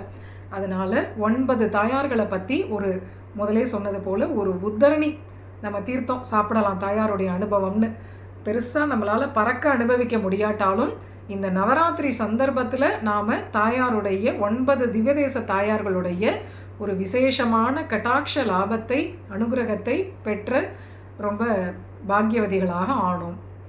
இந்த பிராட்டிமார்கள், நாம் அனுபவித்த பிராட்டிமார்கள், இனிமேலும் அனுபவிக்க இருக்கும் பிராட்டிமார்கள் அவ்வளவு பேர்களும் நமக்கு சகல சௌபாகியங்களையும் தந்து கைங்கரிய ஸ்ரீயையும் அடிக்கடி தந்து அமோகமாக நம்மை வாழ வைத்து இகத்திலும் பரத்திலும் இப்படி ஒரு சத்சங்க லாபத்தை நமக்கு அனுகிரகிக்க வேணுமாக பிரார்த்தித்து தலை கட்டுகிறேன். மங்களம் கமலவாசின்யை நாராயண்யை மங்களம் விஷ்ணு பிரியாயை சததம் மகாலட்சுமியை மங்களம் மகாலட்சுமியை மங்களம்.